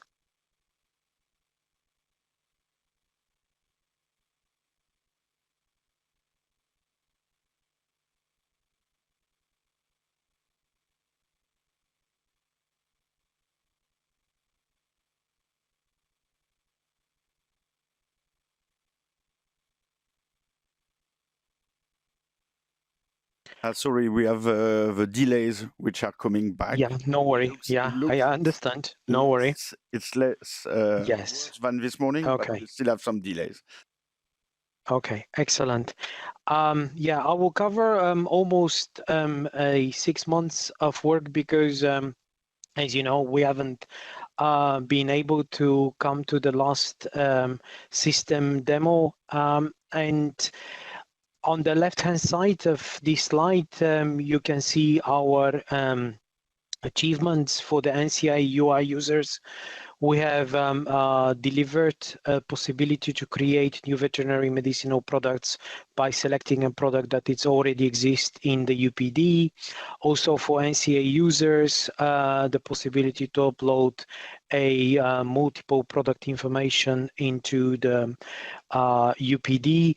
However, we discovered some bugs which are preventing us for the full use of this functionality. That's why you'll see it at the bottom right-hand side of the slide. This is the work continues. We have also provided the possibility to provide the strand and the reference strand as a free text. We have extensively revised chapters 2 and 7 of the implementation guides. We had 2 webinars, one for the marketing authorization holders on the volume of submission data, and also we have launched the UPD data quality framework, which aims to enhance the data quality in UPD. We had also new training materials. I will not discuss what were our objectives for this quarter. I will straight move to the achievements in this quarter. So now I'm really happy to inform that the NCA users have the ability to create and maintain products for animals which are exclusively kept as pets. This is under Article 5, Paragraph 6 of the regulation. NCA UI users can also easily identify pending VNRAs, which will be part of our system demo. And also NCA users can save and resume draft product submissions. This will demo now. MAH possibility to validate in prod environment the CSV files for volume of cells and we will cover this also in the demo. Continuing, MH can group essentially similar products and can provide also a third country product names. Literally a few days ago on Monday afternoon, we had a webinar dedicated on these two functionalities. Implement the change request. We did this in this quarter as well. And we have also concluded on the ASU and the UPD integration. What we still hope to deliver next week or by the end of September is the VNRA API for NCAs and the European Commission, and the API for volume of sales for the EMA and external systems. At the moment, these two functionalities are available in UAT, and we hope to open them in production, as I said, by the end of this month. But unfortunately, we were unable to finish was the MAH NCA possibility to download individual VNIS files, which are large files, and also the NCA ability to upload one document, as I said, a carryover from Q2. Next slide, please.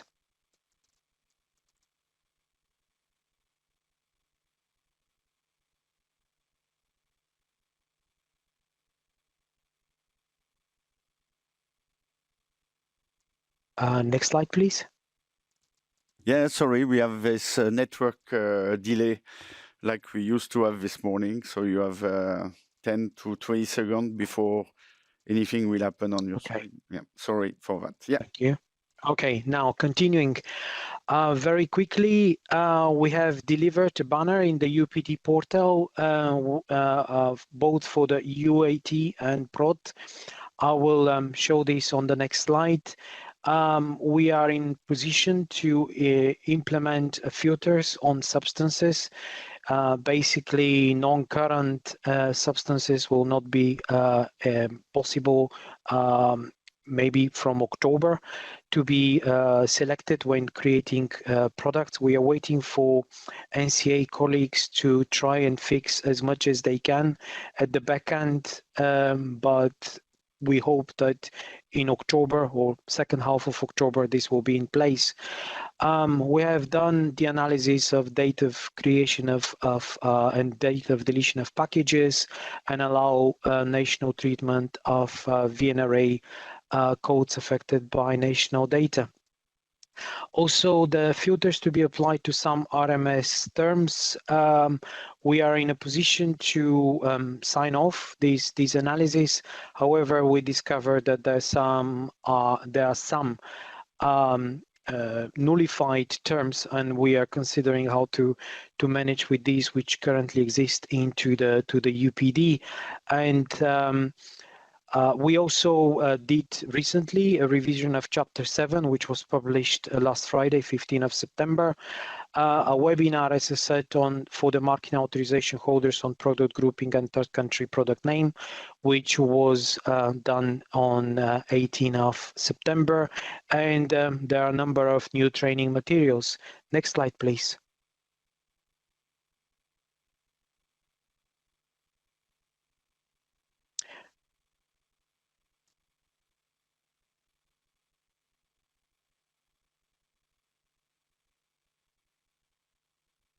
Okay, these are screenshots of the newly introduced banner. As you can see on the top hand side is messages that will appear when we have something important to announce. They will be visible before the login, before the user logs in. They will also have the possibility to close it by clicking on the top right-hand side. After the login, which is the bottom part of the screenshot, the user will be see the same messages or a different one, and they will also be able to close them. The messages will appear every time when a user reloads or logs out. and the messages will have different colors depending on the warning, other messages, confirmation, etc. And can I have the next slide, and I will take over for the demo.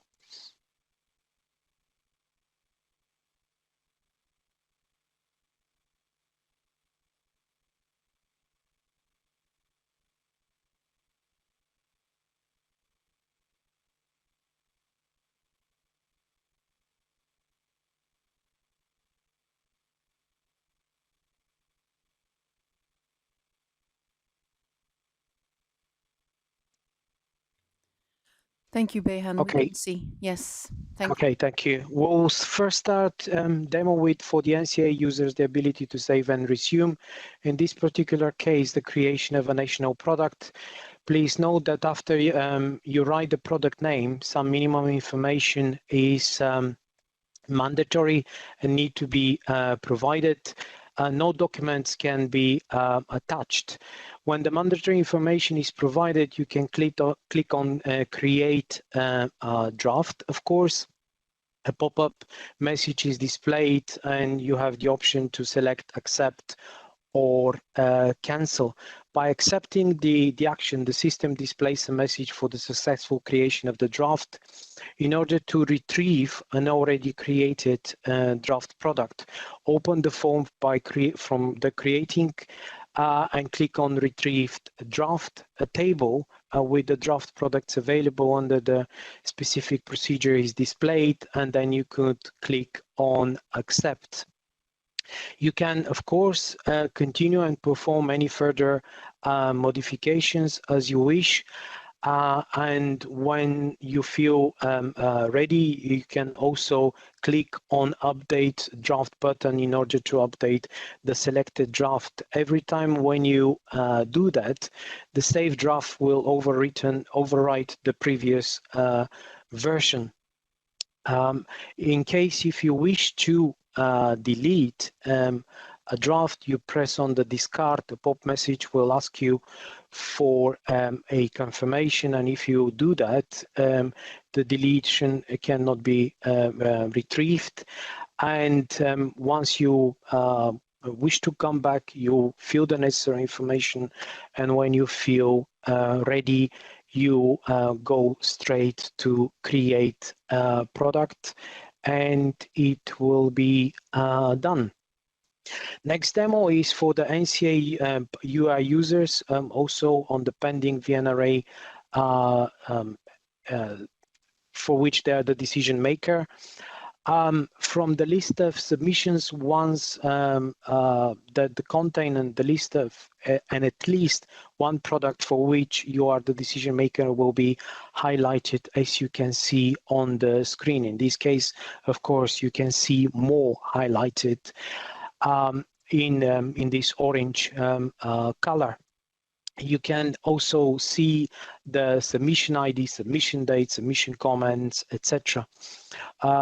When you have checked or selected the VNRA which you want to open, then you can open it, of course, and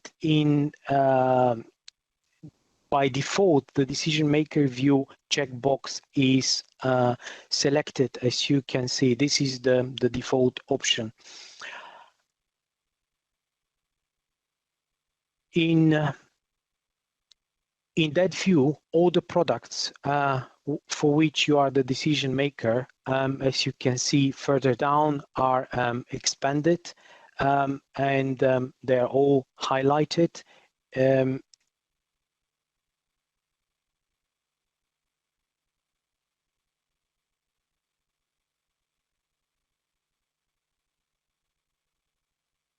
Okay, then this is still about the highlighted document, VNRAs for which you are the decision maker. The rest of the products are collapsed, as you can see here on the screen. And when you are done with this, of course, you can go back and deselect the decision maker and collapse all the products within the VN array. In that case, the product for which you are the decision maker will still be highlighted to facilitate locating them. Of course, similarly, you can select the CMS view only to expand the products for which you are the concerned member states, but not the decision maker. Of course, you have the option to go back and select both. When you do this, you'll see all the details. We have tried to cover all the scenarios. And of course, when you go back, you have an option to deselect all, and all of them will be collapsed. Now I'll move to the last part of the demo, which will show how the MAH users can validate the CSV file before submitting a volume of cells. Pay attention on the URL, which says validation. This is specific. Please note that the information retrieved in this environment is identical to the one available in production. In this menu, you can see only the search and the volume of cells menus. On the main menu, click on the OPA, choose the volume of cells, and then the second option, submission of volume of cells. This page allows you to upload the file containing the volume of cells for your products per package identifier.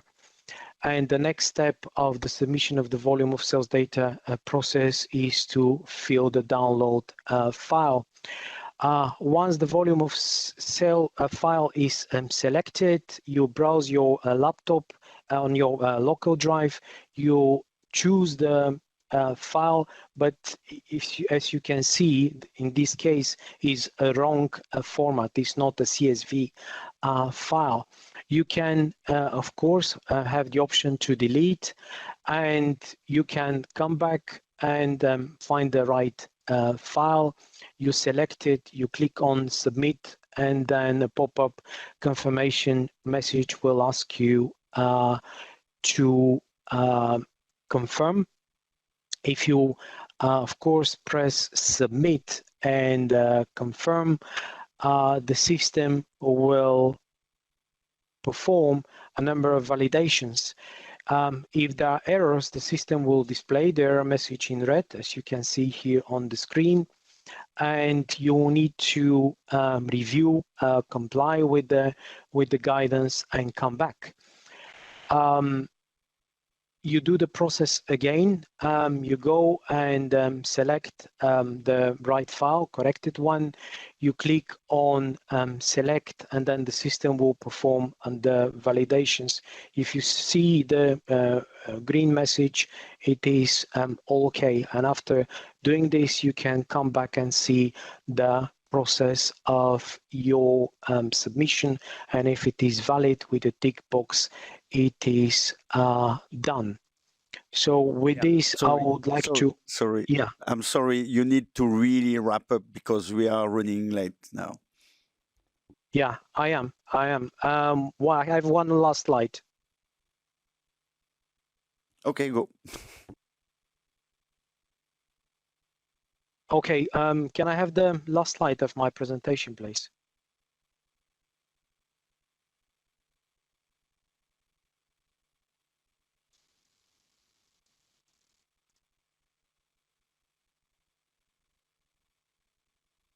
Okay, you will see a slide with a lot of links and training materials. Please, in your time, have a look at all the training materials which the team is producing, because they are really, really helpful. You can also see the webinars, recordings, etc.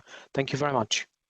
Thank you very much, Ben. Sorry I had to cut short because Maria is waiting for a demo. In meantime, we have questions in Slido. Unfortunately, we won't have time to go through them because we have to move to try to keep the clock. But I can see that also all the colleagues have replied to the questions. Thanks. We will make sure the questions are replied in written, and we will publish them on the website. And now I would like to give the floor to Maria. She would like to give us some information about how we can improve the user journey through all those products we have seen in the PLM value stream. And I think that will certainly answer some of the question about all those interaction between all those different products. Over to you, Maria. Thank you very much, Jean-Michel. Good afternoon, everyone, and thanks also to you for having me here today. As some of you may recall from the last two system demos, with this initial phase of our user journey mapping, we want to take stock of the current user experience across our systems, and our goal is to improve the regulatory user journey and to further enhance the user-centered approach in all the phases of product development. And to achieve all of this, we do really rely heavily on your input and your feedback. So please do share your thoughts with us, either here during the system demo or via any other channel. At the last system demo, I did report back to you on one of our deliverables, the lessons learned from all processes which are already implemented in IRIS. And I focused on the feedback that we received from you via our survey. And since then, we finalized all other deliverables for this initial phase of our work on UX. And I would like to give you a brief update on that. Could I please have the next slide?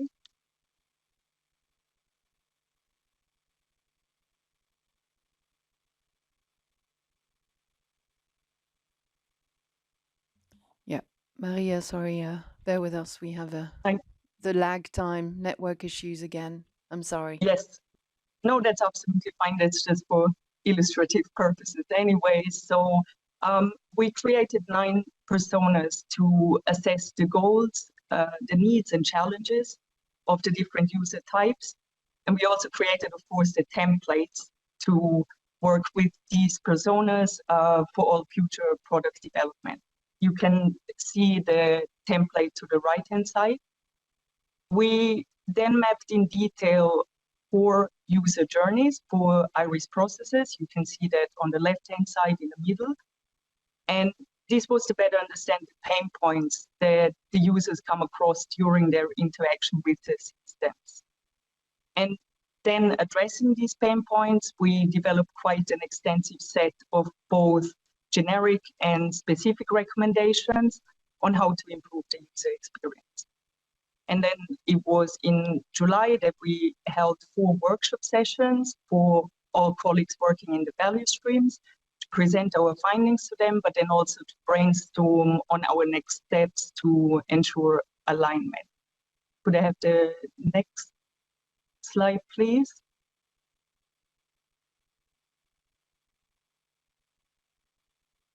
Coming. Thank you. I want to briefly mention here again our main findings. We saw throughout the different stages of the analysis that the user journey at times is disrupted and thus force the user to switch between the systems. And we also saw that the information architecture is often not customized to the user type, meaning that people are often presented with more information than they actually need. There is also a lack of clear instructions, which can be specifically difficult for more inexperienced users. And another finding was that not all applications have a dedicated channel to collect the users' feedback. And what I also mentioned last time already, but want to mention here again, is that the consistency regarding terminology could be improved across the systems. Next slide, please.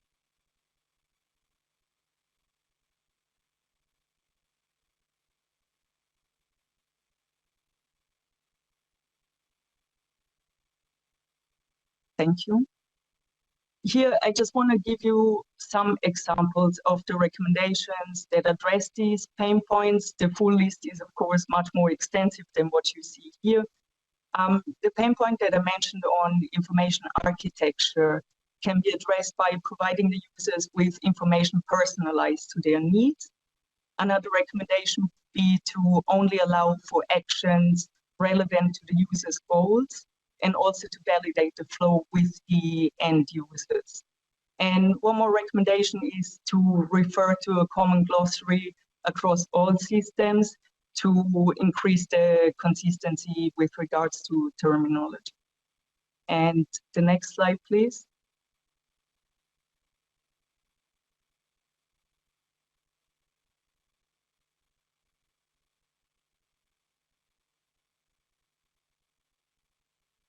Thank you. As for our next steps, we are currently drafting a UX guide for all the teams that are working in the value streams. We will also have more training and awareness sessions for all colleagues that are interested in UX. And most importantly, we will keep working closely with all our key stakeholders. So once again, I would really like to invite you here to share any thoughts on UX, either on Slido or on any other channels. If you have ideas or recommendations regarding your experience, please do let us know. And we will, of course, also keep testing and improving the current functionalities. And that's already it from my side. So many thanks for your time, and please do let me know if you have any questions. So thank you very much, Maria. So let's see on Slido if we have questions, but I think your presentation was pretty clear. We will wait a little bit because we have this delay.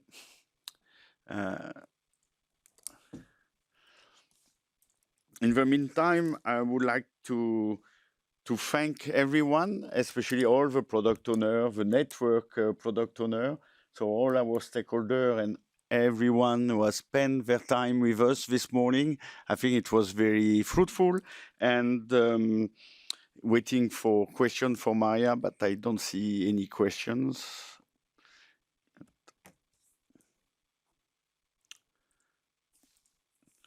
But that's definitely answer some of the reflection of some people who see so many different products around the PLM value stream, and they question how all those are related. And for sure, the effort we are doing in trying to make sure the user journey is the easiest and less painful possible in that area will bring a lot of improvement in the coming months. So I would like to, before to go, thank you, Maria. Thank you. And we are exactly on time, 12:55, like it is on the agenda. And the Slido will be open for a while, I guess. So we will take the time to answer some of the questions. We will take time also to analyze and to take with us your feedback you left us in the polls. The next system demo is, before I go to the next system demo, I would like to acknowledge one of the feedback we had in the plenary. It's about the system demo. We had a lot of technical demonstration, API, fire standards, and I think that's what we want to engage with you. It's really the functionalities of a product. We also see people have questions around timelines and processes, and this we will also make more effort through webinar, through product-oriented webinars, to answer more those kind of questions around timeline, processes, and when things will be available per stakeholders. And that will be more the change management webinar per products, where here we are really looking at the functionalities of a product which has been delivered during the quarter, this quarter, before to go to the next one.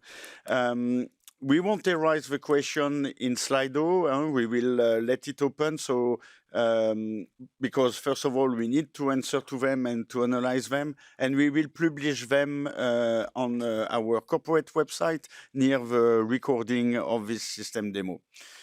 I think I've said everything. And thank you all, and thank you everyone to have made that system demo with a little bit of technical issues a success. And thank you very much. And I'll give you the next system demo is the 19th of December 2023. So thank you very much, everyone, and see you the next quarter.